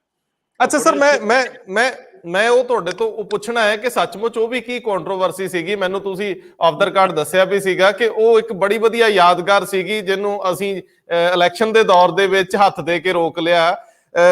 ਉਹ ਚੀਚੀ ਤੇ ਖੂਨ ਲਾ ਕੇ ਸ਼ਹੀਦੀ ਲੈ ਗਏ ਅਸੀਂ। ਲੇਕਿਨ ਮੈਂ ਗਰੇਵਾਲ ਸਾਹਿਬ ਵੱਲ ਜਾਊਂਗਾ। ਗਰੇਵਾਲ ਸਾਹਿਬ, ਮੈਨੂੰ ਇਹ ਜ਼ਰਾ ਦੱਸਿਓ ਕਿ ਕੱਲ ਜਿਹੜੇ ਸਾਰਿਆਂ ਦੇ ਸੁਝਾਵਾਂ ਚੋਂ ਜਿਹੜਾ, ਕਿਉਂਕਿ ਤੁਸੀਂ ਬਹੁਤ ਬਿਹਤਰ ਵਕਤਾ ਹੋਣ ਦੇ ਨਾਲ ਨਾਲ ਇੱਕ ਬਹੁਤ ਅੱਛੇ ਵਿਸ਼ਲੇਸ਼ਕ ਵੀ ਹੋ, ਤੁਸੀਂ ਕੀ ਮਹਿਸੂਸ ਕੀਤਾ ਕਿ ਕਿਹੜੇ ਕੀ ਪੁਆਇੰਟ, ਕਿਹੜੇ ਕੀ ਵਿਚਾਰ ਸਾਹਮਣੇ ਆਏ ਜਿਨ੍ਹਾਂ ਨੂੰ ਤੁਸੀਂ ਸਮਝਦੇ ਹੋ ਕਿ ਰੈਲੇਵੈਂਟ ਸੀ ਔਰ ਉਹ ਭਾਰਤ ਸਰਕਾਰ ਨੂੰ ਕਰਨਾ ਹੀ ਚਾਹੀਦਾ? ਗੁਰੂ ਤੇਗ ਬਹਾਦਰ ਸਾਹਿਬ ਦੀ ਇਸ ਸ਼ਤਾਬਦੀ ਮੌਕੇ ਸੁਜੈਸ਼ਨਸ ਦੇ ਵਿੱਚੋਂ ਸਭ ਤੋਂ ਬਿਹਤਰ ਕੀ ਲੱਗਿਆ ਤੁਹਾਨੂੰ? ਤੁਹਾਡੇ ਆਪਣੇ ਵੀ ਵਿਚਾਰ ਸੀ, ਤੁਸੀਂ ਵੀ ਹਿੱਸਾ ਸੀ ਉਸ ਮੀਟਿੰਗ ਦਾ, ਸਰਦਾਰ ਸਾਹਿਬ ਸੀਗੇ, ਲੇਕਿਨ ਓਵਰਆਲ ਉੱਥੋਂ ਨਿਕਲ ਕੇ ਕੀ ਆਇਆ ਜਿੱਧਰ ਨੂੰ ਸ਼ਾਇਦ ਭਾਰਤ ਸਰਕਾਰ ਅੱਗੇ ਮੂਵ ਕਰੇ, ਜਾਂ ਕੁਝ ਧਰਾਤਲ ਤੇ ਜ਼ਮੀਨ ਤੇ ਕੁਝ ਚੀਜ਼ਾਂ ਪ੍ਰੈਕਟਿਸ ਦੇ ਵਿੱਚ ਆ ਸਕਣ? ਰੰਧਾਵਾ ਸਾਹਿਬ, ਮੈਂ ਕੱਲ ਵਾਲੀ ਮੀਟਿੰਗ ਨੂੰ ਬਹੁਤ ਮਹੱਤਵ ਦਿੰਦਾ, ਇਸ ਕਰਕੇ ਕਿ ਸਭ ਤੋਂ ਵੱਡੀ ਜਿਹੜੀ ਕੱਲ ਦੀ ਮੀਟਿੰਗ ਦੀ ਆਊਟਕਮ ਸੀ, ਕੀ ਹੋਣਾ ਚਾਹੀਦਾ, ਮਤਲਬ ਗੁਰੂ ਤੇਗ ਬਹਾਦਰ ਸਾਹਿਬ ਦੇ ਇਸ ਸੈਲੀਬ੍ਰੇਸ਼ਨਸ ਨੂੰ ਲੈ ਕੇ, ਉਹ ਮੈਂ ਸਮਝਦਾ ਉਹਦੀ ਸ਼ੁਰੂਆਤ ਕੱਲ ਇਸ ਮੀਟਿੰਗ ਨਾਲ ਹੀ ਹੋ ਗਈ ਸੀ। ਕਿਉਂਕਿ ਜੋ ਗੁਰੂ ਜਿਸ ਕੰਮ ਲਈ, ਜਿਸ ਕਾਜ਼ ਲਈ ਗੁਰੂ ਸਾਹਿਬ ਨੇ ਸ਼ਹਾਦਤ ਦਿੱਤੀ ਸੀ, ਉਹ ਕਾਜ਼ ਸੀਗਾ ਕਿ ਕਿਵੇਂ ਜਿਹੜੀ ਵਿਭਿੰਨਤਾ ਦੇ ਵਿੱਚ, ਮਤਲਬ ਅਲੱਗ-ਅਲੱਗ ਕਮਿਊਨਿਟੀਜ਼ ਜਿੱਥੇ ਰਹਿੰਦੀਆਂ ਨੇ, ਉਹਨਾਂ ਦੇ ਵਿਚਾਲੇ, ਅਦਰਸ ਦੇ ਵਿਚਾਲੇ ਕਿਵੇਂ ਇੱਕ ਡਾਇਲੋਗ ਤੇ ਸੋਲੀਡੈਰਿਟੀ ਪੈਦਾ ਕੀਤੀ ਜਾ ਸਕਦੀ ਆ, ਕਿਵੇਂ ਸਾਰਿਆਂ ਨੂੰ ਇੱਕ ਏਕਤਾ ਦੇ ਵਿੱਚ ਬੱਝਿਆ ਜਾ ਸਕਦਾ। ਇਸ ਗੱਲ ਦੀ ਕੱਲ ਬਹੁਤ, ਮਤਲਬ ਤੁਸੀਂ ਦੇਖ ਸਕਦੇ ਸੀ ਕਿ ਸਭ ਨੇ ਰਲ ਕੇ, ਚਾਹੇ ਉਹ ਕੇਂਦਰ ਦਾ ਜਿਹਨੂੰ ਤੁਸੀਂ ਕਹਿੰਦੇ ਹੋ ਸਰਕਾਰ ਹੈ, ਚਾਹੇ ਉਹ ਪੰਜਾਬ, ਚਾਹੇ ਕੇਂਦਰ ਤੇ ਪੰਜਾਬ ਨੇ, ਚਾਹੇ ਕਾਂਗਰਸ ਤੇ ਅਕਾਲੀ ਦਲ ਨੇ, ਚਾਹੇ ਮਤਲਬ ਕਿੰਨੇ ਕਿਸਮ ਦੇ ਜਿਹੜੇ ਡਿਫਰੈਂਸਿਸ ਨੇ, ਹਰ ਡਿਫਰੈਂਟ ਜਿਹੜੀ ਤਰ੍ਹਾਂ ਦੇ ਲੋਕ ਉੱਥੇ ਸੀਗੇ, ਡਿਫਰੈਂਟ ਸੋਚ ਵਾਲੇ ਸੀ, ਡਿਫਰੈਂਟ ਕਮਿਊਨਿਟੀਜ਼ ਦੇ ਸੀ, ਤੇ ਉਹ ਸਾਰਿਆਂ ਨੇ ਰਲ ਕੇ ਕਿਵੇਂ ਇੱਕ ਸਾਂਝੀ, ਇੱਕ ਕੰਸੈਂਸਸ ਪੈਦਾ ਕੀਤੀ ਕਿ ਅਸੀਂ ਰਲ ਕੇ ਗੁਰੂ ਤੇਗ ਬਹਾਦਰ ਸਾਹਿਬ ਦੇ ਕਾਜ਼ ਨੂੰ ਜਾਂ ਉਹਨਾਂ ਦੀ ਸਪਿਰਿਟ ਨੂੰ ਅੱਗੇ ਲੈ ਕੇ ਜਾਣਾ, ਮੈਂ ਸਮਝਦਾ ਇਹ ਮੀਟਿੰਗ ਆਪਣੇ ਆਪ ਦੇ ਵਿੱਚ ਇੱਕ ਬਹੁਤ ਵੱਡੀ, ਜਿਹਦੇ ਵਿੱਚ ਪ੍ਰਾਈਮ ਮਿਨਿਸਟਰ ਨੇ ਵੀ ਗੱਲ ਕਹੀ ਕਿ ਅਸੀਂ ਇਹੋ ਮੈਸੇਜ ਆ ਜਿਹੜਾ, ਇਸ ਮੈਸੇਜ ਨੂੰ ਅਸੀਂ ਸਾਰੀ ਦੁਨੀਆ ਤੱਕ ਲੈ ਕੇ ਜਾਈਏ। ਗੁਰੂ ਤੇਗ ਬਹਾਦਰ ਦਾ ਮੈਸੇਜ ਬਹੁਤ ਜ਼ਿਆਦਾ ਇੰਪੋਰਟੈਂਟ ਆ, ਉਹਨੂੰ ਸਾਰੀ ਦੁਨੀਆ 'ਚ, ਤੇ ਸਭ ਲੋਕਾਂ ਨੇ ਜਿਹੜੇ ਵਿਊਜ਼ ਦਿੱਤੇ ਉਹ ਇਹੀ ਸੀ ਕਿ ਇਸ ਮੈਸੇਜ ਨੂੰ ਕਿਵੇਂ ਰਿਪਰੈਜ਼ੈਂਟ ਕੀਤਾ ਜਾ ਸਕਦਾ। ਹੁਣ ਬਿਲਕੁਲ ਇਹ ਗੱਲ ਠੀਕ ਆ, ਜਿਵੇਂ ਮਤਲਬ ਹੁਣੀ ਗੱਲ ਹੋਈ ਚੇਅਰ ਸਥਾਪਿਤ ਕੀਤੀਆਂ ਜਾਣੀਆਂ ਹੁੰਦੀਆਂ ਨੇ। ਅਸੀਂ ਹਮੇਸ਼ਾ ਹੀ ਚੇਅਰ ਸਥਾਪਿਤ ਕਰਦੇ ਆਏ ਹਾਂ ਕਿ ਗੁਰੂ ਨਾਨਕ ਸਾਹਿਬ ਦੇ ਉਹਦੇ ਤੇ ਅਸੀਂ ਸਥਾਪਿਤ ਕੀਤੀਆਂ, ਜਾਂ ਮਤਲਬ ਸਾਨੂੰ ਇੱਕ ਹੋ ਜਾਂਦਾ ਕਿ ਅਸੀਂ ਇਹ ਇੱਕ ਤਰੀਕਾ ਹੈਗਾ ਜਿਹਦੇ ਰਾਹੀਂ ਅਸੀਂ ਮਤਲਬ ਉਸ ਕੌਜ਼ ਨੂੰ, ਉਸ ਸੋਚ ਨੂੰ ਅੱਗੇ ਲਿਜਾ ਸਕਦੇ ਹਾਂ। ਪਰ ਕੱਲ ਜਿਹੜੀ ਇੱਕ ਬਿਲਕੁਲ ਨਵੀਂ ਗੱਲ, ਮਤਲਬ ਜਿਹੜੀ ਮੈਂ ਸਮਝਦਾ ਕਿ ਇਹ ਸਿਰਫ ਗੁਰੂ ਤੇਗ ਬਹਾਦਰ ਸਾਹਿਬ ਦੀ ਇਸ ਸੋਚ ਦੇ ਦੁਆਰਾ ਹੀ ਆ ਸਕਦੀ ਸੀ ਕਿ ਚੇਅਰਸ ਉਨੀਆਂ ਸਥਾਪਿਤ ਨਹੀਂ, ਉਨੀਆਂ ਇੰਪੋਰਟੈਂਟ ਨਹੀਂ ਹੈ ਜਿੰਨੀਆਂ ਉਹਨਾਂ ਚੇਅਰਸ ਦੀ ਜਿਹੜੀ ਉਹਨਾਂ ਦੀ ਨੈਟਵਰਕਿੰਗ ਇੰਪੋਰਟੈਂਟ ਆ। ਮੈਂ ਕੀ ਕਰਦਾ, ਅਮਰੀਕਾ ਦੇ ਵਿੱਚ ਬੰਦਾ ਕੀ ਕਰਦਾ, ਅੰਮ੍ਰਿਤਸਰ ਦੇ ਵਿੱਚ ਕੀ ਕਰਦਾ, ਅਸਾਮ ਦੇ ਵਿੱਚ ਕੀ ਸੋਚਿਆ ਜਾ ਰਿਹਾ, ਇਹ ਸਾਰੀਆਂ ਜਿਹੜੀਆਂ ਇਨਪੁਟਸ ਨੇ ਵੱਖੋ ਵੱਖਰੀਆਂ ਸਪੇਸਿਸ ਦੇ ਉੱਤੇ ਅਸੀਂ ਕਿਵੇਂ ਰਿਸਪੌਂਡ ਕਰਦੇ ਹਾਂ ਗੁਰੂ ਤੇਗ ਬਹਾਦਰ ਸਾਹਿਬ ਦੇ ਮੈਸੇਜ ਨੂੰ, ਇਹਨਾਂ ਦੇ ਵਿਚਾਲੇ ਇੱਕ ਨੈਟਵਰਕਿੰਗ ਆ ਜਿਹੜੀ ਉਹ ਬਹੁਤ ਐਸੈਂਸ਼ੀਅਲ ਆ। ਇਸ ਕਰਕੇ ਪ੍ਰਾਈਮ ਮਿਨਿਸਟਰ ਨੇ ਗੱਲ ਕਹੀ, ਮਤਲਬ ਕਿ ਸਾਨੂੰ ਮਤਲਬ ਇਸ ਤਰ੍ਹਾਂ ਦੀ ਜਿਹੜੀਆਂ ਫਿਜ਼ੀਕਲ ਚੀਜ਼ਾਂ ਨੇ ਉਹਦੇ ਨਾਲੋਂ ਜ਼ਿਆਦਾ ਜਿਹੜੀਆਂ ਨੈਟਵਰਕਿੰਗ ਦੇ ਉੱਤੇ ਬੇਸਡ, ਨਵੀਂ ਟੈਕਨੋਲੋਜੀ ਦੇ ਉੱਤੇ ਬੇਸਡ, ਡਿਜੀਟਲ ਟੈਕਨੋਲੋਜੀ ਦੇ ਉੱਤੇ ਬੇਸਡ ਇਸ ਡਾਇਰੈਕਸ਼ਨ ਦੇ ਵਿੱਚ ਚੱਲਣਾ ਚਾਹੀਦਾ ਕਿ ਇਸ ਢੰਗ ਨਾਲ ਅਸੀਂ ਗੁਰੂ ਤੇਗ ਬਹਾਦਰ ਸਾਹਿਬ ਦੇ ਮੈਸੇਜ ਨੂੰ ਮਤਲਬ ਸਿਰਫ ਲੋਕੈਲਿਟੀ ਤੱਕ ਹੀ ਨਹੀਂ, ਲੋਕਲ ਏਰੀਆ ਤੱਕ ਹੀ ਨਹੀਂ, ਵਿਸ਼ਵ ਪੱਧਰ ਤੱਕ ਪਹੁੰਚਾ ਸਕਦੇ ਹਾਂ। ਸਰ ਇੱਕ ਮੇਰਾ ਸਵਾਲ ਇੱਕ ਬੇਨਤੀ ਰੂਪ ਚ ਲੈ ਲਿਓ, ਕਿਉਂਕਿ ਮੈਂ ਦੁਨੀਆ ਭਰ ਦੇ ਵਿੱਚ ਕਾਫੀ ਜਗ੍ਹਾ ਤੇ ਘੁੰਮਿਆ, ਦੇਖਿਆ, ਜਿੱਥੇ ਵੀ ਕਿਤੇ, ਕਿਉਂਕਿ ਅੱਜ ਸਮਾਂ ਬਦਲ ਗਿਆ, ਲੋਕ ਘੁੰਮਣ ਫਿਰਨ ਨੂੰ ਤਰਜੀਹ ਦਿੰਦੇ ਆ, ਬੱਚੇ ਵੀ ਨਵੀਆਂ ਥਾਵਾਂ ਵੇਖਣਾ ਚਾਹੁੰਦੇ ਆ, ਪੇਰੈਂਟਸ ਛੁੱਟੀਆਂ 'ਚ ਲੈ ਕੇ ਜਾਂਦੇ ਆ। ਸਾਡੇ ਕੋਲ ਸ਼੍ਰੀ ਅੰਮ੍ਰਿਤਸਰ ਸਾਹਿਬ ਇੱਕ ਐਸੀ ਧਰੋਹਰ ਆ ਜਿੱਥੇ ਬਹੁਤ ਲੋਕ ਦੁਨੀਆ ਭਰ ਚੋਂ ਆਉਂਦੇ। ਮੈਨੂੰ ਲੱਗਦਾ ਹੈ ਕਿ ਗੁਰੂ ਕੇ ਮਹਿਲ ਸ਼੍ਰੀ ਗੁਰੂ ਤੇਗ ਬਹਾਦਰ ਸਾਹਿਬ ਦਾ ਜਨਮ ਸਥਾਨ ਇੱਕ ਐਸੀ ਜਗ੍ਹਾ ਹੈ ਅੰਮ੍ਰਿਤਸਰ ਦੇ ਵਿੱਚ, ਜੇ ਹਰ ਦਿਨ ਕੋਈ 1,00,000, 1.5 ਲੱਖ, 2 ਲੱਖ ਟੂਰਿਸਟ ਆਉਂਦਾ ਹੈ, ਤੇ ਜੇ ਅਸੀਂ ਕੋਈ ਬਹੁਤ ਬਿਹਤਰੀਨ ਮੈਸੇਜ ਛੱਡਣਾ ਹੋਵੇ ਤਾਂ ਅੱਜ ਸਾਨੂੰ ਦਿਖਾ ਕੇ ਛੱਡਣ ਦੀ ਲੋੜ ਆ। ਅੱਜ ਸਾਨੂੰ ਯਾਦਗਾਰ ਉਸ ਰੂਪ ਚ ਜਿੱਥੇ ਯੂਨੀਵਰਸਿਟੀ ਹੋਵੇ, ਖੋਜ ਵੀ ਹੋਵੇ, ਲੇਕਿਨ ਨਾਲ ਮਿਊਜ਼ੀਅਮ ਵੀ ਹੋਣ, ਨਾਲ ਗੁਰੂ ਤੇਗ ਬਹਾਦਰ ਸਾਹਿਬ ਦੀ ਬਾਣੀ ਬੋਲਦੇ ਰੂਪ ਚ ਹੋਵੇ, ਅਸੀਂ ਡਿਜੀਟਲ ਰੂਪ ਦੇ ਵਿੱਚ ਆਪਣੀਆਂ ਚੀਜ਼ਾਂ ਪ੍ਰਸਤੁਤ ਕਰ ਸਕੀਏ। ਜੇਕਰ ਕੋਈ ਇਨੀਸ਼ੀਏਟ ਕਰਦੀ ਸੰਸਥਾ, ਸ਼੍ਰੋਮਣੀ ਕਮੇਟੀ ਜਾਂ ਪੰਜਾਬ ਸਰਕਾਰ, ਤੁਹਾਨੂੰ ਲੱਗਦਾ ਹੈ ਕਿ ਅਸੀਂ ਗੁਰੂ ਤੇਗ ਬਹਾਦਰ ਸਾਹਿਬ ਨੂੰ ਮਾਡਰਨ ਏਜ ਵਿੱਚ ਮੁੜ ਸੰਜੀਵ ਕਰਨ ਲਈ ਮਾਡਰਨ ਟੈਕਨੋਲੋਜੀ ਦਾ ਸਹਾਰਾ ਲਈਏ ਤੇ ਭਾਰਤ ਸਰਕਾਰ ਜਿਹੜੀ ਪੈਸੇ ਲਾਉਣ ਲਈ ਕਾਹਲੀ ਦਿਸਦੀ ਆ ਉਹਨੂੰ ਕੋਈ ਢੁਕਵੇਂ ਤਰੀਕੇ ਨਾਲ ਲਾ ਸਕੀਏ ਤਾਂ ਕਿ ਅਗਲੇ 50 ਸਾਲ ਤੱਕ ਇਹ ਯਾਦਗਾਰ ਰੈਲੇਵੈਂਟ ਰਵੇ। 50 ਸਾਲ ਬਾਅਦ ਟੈਕਨੋਲੋਜੀ ਕਿਹੋ ਜਿਹੀ ਹੋਣੀ ਆ, ਲੋਕਾਂ ਦਾ ਨਜ਼ਰੀਆ ਕਿਹੋ ਜਿਹਾ ਹੋਣਾ, ਫਿਰ ਦੇਖਿਆ ਜਾਊਗਾ। ਲੇਕਿਨ ਅਸੀਂ ਅਗਲੇ 50 ਸਾਲ 2-3 ਪੀੜ੍ਹੀਆਂ ਲਈ ਕੁਝ ਇਸ ਤਰ੍ਹਾਂ ਦਾ ਵੀ ਕਰੀਏ ਕਿ ਇਸ ਤਰ੍ਹਾਂ ਦਾ ਵੀ ਕੋਈ ਖਿਆਲ ਆਉਂਦਾ ਹੈ ਮਨ 'ਚ। ਦੇਖੋ, ਮਤਲਬ ਰੰਧਾਵਾ ਸਾਹਿਬ, ਇੱਕ ਗੱਲ ਮੈਂ ਬਹੁਤ ਮਤਲਬ ਉਹਦੇ ਨਾਲ ਕਹਿਣਾ ਚਾਹੁੰਦਾ, ਜਿਹੜੀ ਕਿ ਸ਼ਾਇਦ ਬੁਰੀ ਵੀ ਲੱਗੇ, ਕਿ ਜਿਹੜੀਆਂ ਅਸੀਂ ਟੈਂਜੀਬਲ ਜਿਹੜੀਆਂ ਚੀਜ਼ਾਂ ਤੋਂ ਇਨਟੈਂਜੀਬਲ ਵੱਲ ਚੱਲਦੇ ਹਾਂ, ਜਦੋਂ ਅਸੀਂ ਇਮਾਰਤਾਂ ਤੋਂ ਕ੍ਰੀਏਟਿਵਿਟੀ ਵੱਲ ਚੱਲਦੇ ਹਾਂ, ਤੇ ਉਹ ਸਾਡੇ ਲਈ ਜ਼ਿਆਦਾ ਜ਼ਰੂਰੀ ਚੀਜ਼ ਹੁੰਦੀ ਹੈ। UNO ਵੀ ਇਸ ਵੇਲੇ ਐਮਫੈਸਾਈਜ਼ ਜਿਹੜੀ ਕਰ ਰਹੀ ਹੈ, ਕਿਸੇ ਵੇਲੇ ਉਹ ਬਿਲਡਿੰਗਸ ਦੇ ਉੱਤੇ ਕਰਦੀ ਸੀ ਜਾਂ ਇਮਾਰਤਾਂ ਦੇ ਉੱਤੇ ਜਾਂ ਪੁਰਾਣੀਆਂ ਜਿਹੜੀਆਂ ਚੀਜ਼ਾਂ ਨੇ ਉਹਨਾਂ ਤੇ ਕਰਦੀ ਸੀ। ਇਸ ਵੇਲੇ ਪੁਰਾਣੀਆਂ ਜਿਹੜੀਆਂ ਕ੍ਰੀਏਟਿਵ ਸਕਿੱਲਸ ਨੇ, ਕ੍ਰੀਏਟਿਵਿਟੀਜ਼ ਨੇ, ਉਹਨਾਂ ਦੇ ਉੱਤੇ ਐਮਫੈਸਾਈਜ਼ ਕਰ ਰਹੀ ਆ। ਤੁਸੀਂ ਬਿਲਕੁਲ ਠੀਕ ਕਿਹਾ ਕਿ ਅੰਮ੍ਰਿਤਸਰ ਦੇ ਵਿੱਚ ਕੋਈ ਬਹੁਤ ਵੱਡਾ ਇਸ ਤਰ੍ਹਾਂ ਦੀ ਚੀਜ਼ ਹੋਣੀ ਚਾਹੀਦੀ ਆ ਜਿੱਥੇ ਕਿ ਦੁਨੀਆ ਆ ਕੇ ਉੱਥੋਂ ਕੋਈ ਸੇਧ ਲੈ ਸਕੇ ਜਾਂ ਉੱਥੋਂ ਕੋਈ ਪ੍ਰੇਰਨਾ ਲੈ ਸਕੇ। ਮੈਂ ਸਮਝਦਾ ਕਿ ਦੇਖੋ, ਅੰਮ੍ਰਿਤਸਰ ਯੂਨੀਵਰਸਿਟੀ ਦੇ ਵਿੱਚ ਇੱਕ ਡਾਕਟਰ ਮਨਮੋਹਨ ਸਿੰਘ ਹੁਣਾਂ ਨੇ ਗੁਰੂ ਗ੍ਰੰਥ ਸਾਹਿਬ ਦੇ ਉੱਤੇ ਆਧਾਰਿਤ ਇੱਕ ਇੰਸਟੀਟਿਊਸ਼ਨ ਲਈ ਪੈਸੇ ਦਿੱਤੇ ਸੀ। ਮੇਰਾ ਖਿਆਲ ਉਹਦਾ ਨਾਂ ਗੁਰੂ ਗ੍ਰੰਥ ਸਾਹਿਬ ਜਾਂ ਇਸ ਤਰ੍ਹਾਂ ਦਾ ਕੋਈ ਗੁਰੂ ਗ੍ਰੰਥ ਸਾਹਿਬ ਭਵਨ, ਹਾਂਜੀ, ਗੁਰੂ ਗ੍ਰੰਥ ਸਾਹਿਬ ਭਵਨ ਹੈ ਜੀ, ਭਵਨ ਬਣਿਆ, ਪਰ ਭਵਨ ਦੇ ਵਿੱਚ ਕੰਮ ਕੋਈ ਨਹੀਂ ਹੋ ਰਿਹਾ, ਬਹੁਤ ਘੱਟ ਹੋ ਰਿਹਾ। ਸਿਮਿਲਰਲੀ ਹੁਣ ਫਿਰ ਦੇ ਦਿੱਤਾ ਗਿਆ ਪੈਸਾ, ਜਿੰਨਾ ਪੈਸਾ ਹੁਣ ਇਸ ਵੇਲੇ ਆਇਆ ਮੈਨੂੰ ਲੱਗਦਾ ਸਾਰਾ ਬਿਲਡਿੰਗ ਤੇ ਹੀ ਖਰਚ ਹੋਏਗਾ। ਸੋ ਅਸੀਂ ਕੀ ਕਰ ਰਹੇ ਹਾਂ ਕਿ ਅਸੀਂ ਉਸ ਪੈਸੇ ਨੂੰ ਮਤਲਬ ਸਿਰਫ ਬਿਲਡਿੰਗਸ ਬਣਾਉਣ ਲਈ ਯੂਜ਼ ਕਰ ਰਹੇ ਹਾਂ, ਕਿ ਜਿਹੜੀ ਮੈਮਰੀ ਆ ਕੋਈ ਉਹ ਸਿਰਫ ਬਿਲਡਿੰਗਸ ਦੇ ਵਿੱਚ ਹੁੰਦੀ ਆ, ਜਾਂ ਉਹ ਬਿਲਡਿੰਗ, ਉਹ ਜਿਹੜੀ ਮੈਮਰੀ ਆ ਉਹ ਵਿਚਾਰਾਂ ਦੇ ਵਿੱਚ ਹੁੰਦੀ ਆ। ਅਸੀਂ ਵਿਚਾਰਾਂ ਤੋਂ ਬਿਲਡਿੰਗਸ ਵੱਲ, ਮੈਨੂੰ ਲੱਗਦਾ ਸਰਦਾਰ ਸਾਹਿਬ ਦਾ ਸਾਡੇ ਨਾਲ ਸੰਪਰਕ ਟੁੱਟਿਆ ਹੈ। ਮੈਂ ਸਰਦਾਰ ਤਰਲੋਚਨ ਸਿੰਘ ਜੀ ਵੱਲ ਜਾਣਾ ਚਾਹੂੰਗਾ। ਸਰਦਾਰ ਸਾਹਿਬ, ਸਾਡਾ ਪਲ ਦੀ ਪਲ ਗਰੇਵਾਲ ਸਾਹਿਬ ਨਾਲ ਸੰਪਰਕ ਟੁੱਟਿਆ। ਮੈਂ ਮੈਂ ਤੁਹਾਨੂੰ ਇਹ ਪੁੱਛਣਾ ਚਾਹੁੰਦਾ ਹੈ ਕਿ ਜਦੋਂ ਸਿੱਖ ਆਪਣੇ ਆਪ ਨੂੰ ਪੇਸ਼ ਕਰਨ ਤੇ ਕਿਹੜੇ ਸਿਧਾਂਤ ਨਾਲ ਪੇਸ਼ ਕਰਨ? ਤੁਸੀਂ ਕਿਉਂਕਿ ਸਾਰੀ ਉਮਰ ਸਿੱਖ ਕਾਜ 'ਚ ਲੱਗੇ ਰਹੇ ਹੋ, ਆਪਾਂ ਆਪਣੇ ਆਪ ਨੂੰ ਕਿਵੇਂ ਪ੍ਰਸਤੁਤ ਕਰੀਏ? ਅਸੀਂ ਕਿਵੇਂ ਆਪਣਾ ਦਾਵਾ ਕਰੀਏ ਕਿ ਅਸੀਂ ਗੁਰੂ ਤੇਗ ਬਹਾਦਰ ਸਾਹਿਬ ਦੇ ਆ, ਉਹ ਸਾਡੇ ਆ, ਅਸੀਂ ਉਹਨਾਂ ਦੇ ਵਾਰਸ ਆ, ਉਹ ਸਾਡੀ ਵਿਰਾਸਤ ਨੇ? ਮੈਂ ਮਾਫ ਕਰਿਓ, ਗਰੇਵਾਲ ਸਾਹਿਬ ਬਹੁਤ ਲਾਇਕ ਹੈ। ਜੋ ਮੈਂ ਕੱਲ 10 ਮਿੰਟ ਤੇ 16 ਸਕਿੰਟ ਮੈਂ ਬੋਲਿਆ ਜੀ, ਤੇ ਜੋ ਮੈਂ ਕਿਹਾ, ਮਾਫ ਕਰਿਓ, ਗੁਰੂ ਪਾਤਸ਼ਾਹ ਮੇਰੇ ਤੋਂ ਆਪ ਹੀ ਬੁਲਾਉਂਦਾ। ਮੈਨੂੰ ਮੀਟਿੰਗ ਤੋਂ ਬਾਅਦ ਕੈਬਨਿਟ ਮੰਤਰੀ ਵੱਡੇ ਤੋਂ ਵੱਡਿਆਂ ਨੇ, 2 ਮੁੱਖ ਮੰਤਰੀਆਂ ਨੇ ਟੈਲੀਫੋਨ ਤੇ ਕਿਹਾ ਕਿ ਜੀ ਸਾਨੂੰ ਤੁਸੀਂ ਇਸ ਮੀਟਿੰਗ 'ਚ ਇੰਨਾ ਕੁਝ ਦੱਸਤਾ, ਇੰਨਾ ਕੁਝ ਕਿਹਾ, ਮਤਲਬ ਕਿ ਐਪਰੀਸੀਏਸ਼ਨ ਆਈ। ਹਰ ਬੰਦਾ ਖੁਸ਼ ਹੁੰਦਾ ਆਪਣੀ ਤਾਰੀਫ ਸੁਣ ਕੇ। ਸੋ ਮੈਂ ਜੋ ਕੱਲ ਭਾਸ਼ਣ ਦਿੱਤਾ ਔਰ ਜੋ ਮੈਂ ਸਮਝਦਾ ਕਿ ਉਹਦੀ ਵਿੱਚ ਜੋ ਮੇਰੀਆਂ ਸੁਜੈਸ਼ਨ ਉਸ ਦੀ ਮੈਜੋਰਿਟੀ ਇੰਪਲੀਮੈਂਟ ਹੋ ਜਾਣਗੀਆਂ। ਦੱਸ ਦਿਓ ਮੇਰੇ ਹਾਂ ਕੋਲ ਕਿਵੇਂ ਇੱਕ ਸੀ? ਡਾਕੂਮੈਂਟ ਹੈ ਜੋ ਗਰੇਵਾਲ ਸਾਹਿਬ ਕਹਿ ਰਹੇ ਨਾ, ਇਹ ਆਲਰੇਡੀ ਇੰਟਰਨੈਸ਼ਨਲ ਡਿਜੀਟਲ ਪਲਾਨ ਸਾਰੀਆਂ ਗਵਰਨਮੈਂਟ ਨੇ ਕੱਲ ਬੋਲੀਆਂ।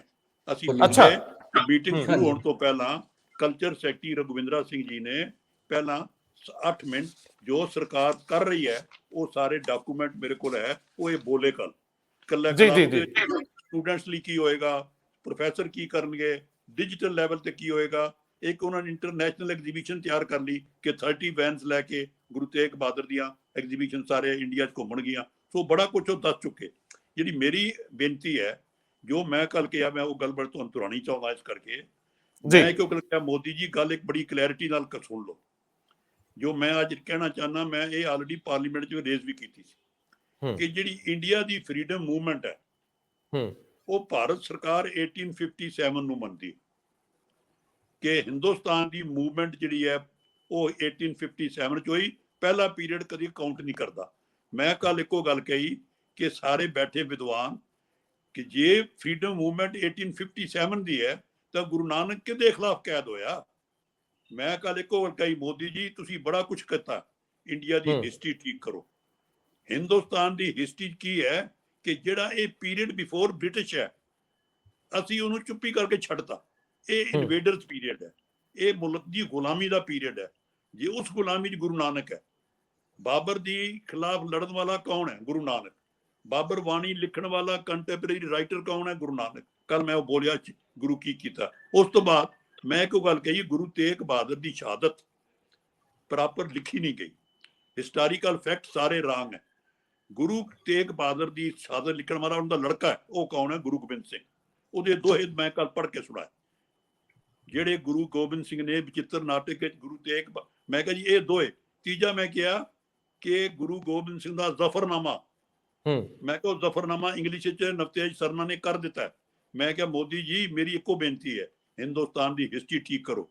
ਇਹ ਹਿਸਟਰੀ ਨੂੰ ਇੱਕੋ ਗੱਲ ਮੰਨੀ ਜਾਏਗੀ ਕਿ ਹਿੰਦੁਸਤਾਨ ਆਜ਼ਾਦੀ ਦੀ ਮੂਵਮੈਂਟ ਚਲਾਉਣ ਵਾਲਾ ਗੁਰੂ ਨਾਨਕ ਹੈ, ਉਹਨੂੰ ਪੂਰਤੀ ਕਰਨ ਵਾਲਾ ਗੁਰੂ ਗੋਬਿੰਦ ਸਿੰਘ ਹੈ, ਔਰ ਗੁਰੂ ਤੇਗ ਬਹਾਦਰ ਉਹਦੇ ਵਿੱਚ ਕੁਰਬਾਨੀ ਦੇਣ ਵਾਲਾ। ਮੈਂ ਕਿਹਾ ਜਦ ਤੱਕ ਭਾਰਤ ਸਰਕਾਰ ਇਹ ਅਡਾਪਟ ਨਹੀਂ ਕਰਦੀ, ਹਿਸਟਰੀ ਰੀਰਾਈਟ ਕਰੋ। ਔਰ ਇਹ ਮੈਂ ਕਿਹਾ ਜਿਹੜਾ ਦਿੱਲੀ ਸ਼ਹਿਰ, ਇਹ ਪੁੱਛ ਲਓ ਗਰੇਵਾਲ ਸਰ, ਜੋ ਮੈਂ ਗੱਲ ਕਹੀ ਬੜੀ ਵੱਡੀ ਕਿ ਦਿੱਲੀ ਸ਼ਹਿਰ ਮੈਂ ਮੈਨੇਜਰ ਡਾਇਰੈਕਟਰ ਰਿਹਾ ਟੂਰਿਜ਼ਮ ਕਾਰਪੋਰੇਸ਼ਨ ਦਾ। ਮੈਂ ਕਿਹਾ ਸਾਰੀ ਦਿੱਲੀ ਵੀ ਗਲੋਰੀਫਾਈ ਇਨਵੇਡਰਸ ਰੂਲ। ਲਾਲ ਕਿਲਾ, ਕੁਤਬ, ਕੌਣ ਇਨਵੇਡਰ? ਕੋਈ ਦਿੱਲੀ ਇੱਕ ਚੀਜ਼ ਨਹੀਂ ਜਿਹੜੀ ਹਿੰਦੁਸਤਾਨ ਦੀ ਸਭਿਅਤਾ। ਮੈਂ ਕਿਹਾ ਬਣਾਓ, ਮੈਂ ਕਿਹਾ ਇੱਕ ਕ੍ਰੀਏਟ ਕਰੋ ਮਾਰਟੀਅਰਸ ਮਿਊਜ਼ੀਅਮ।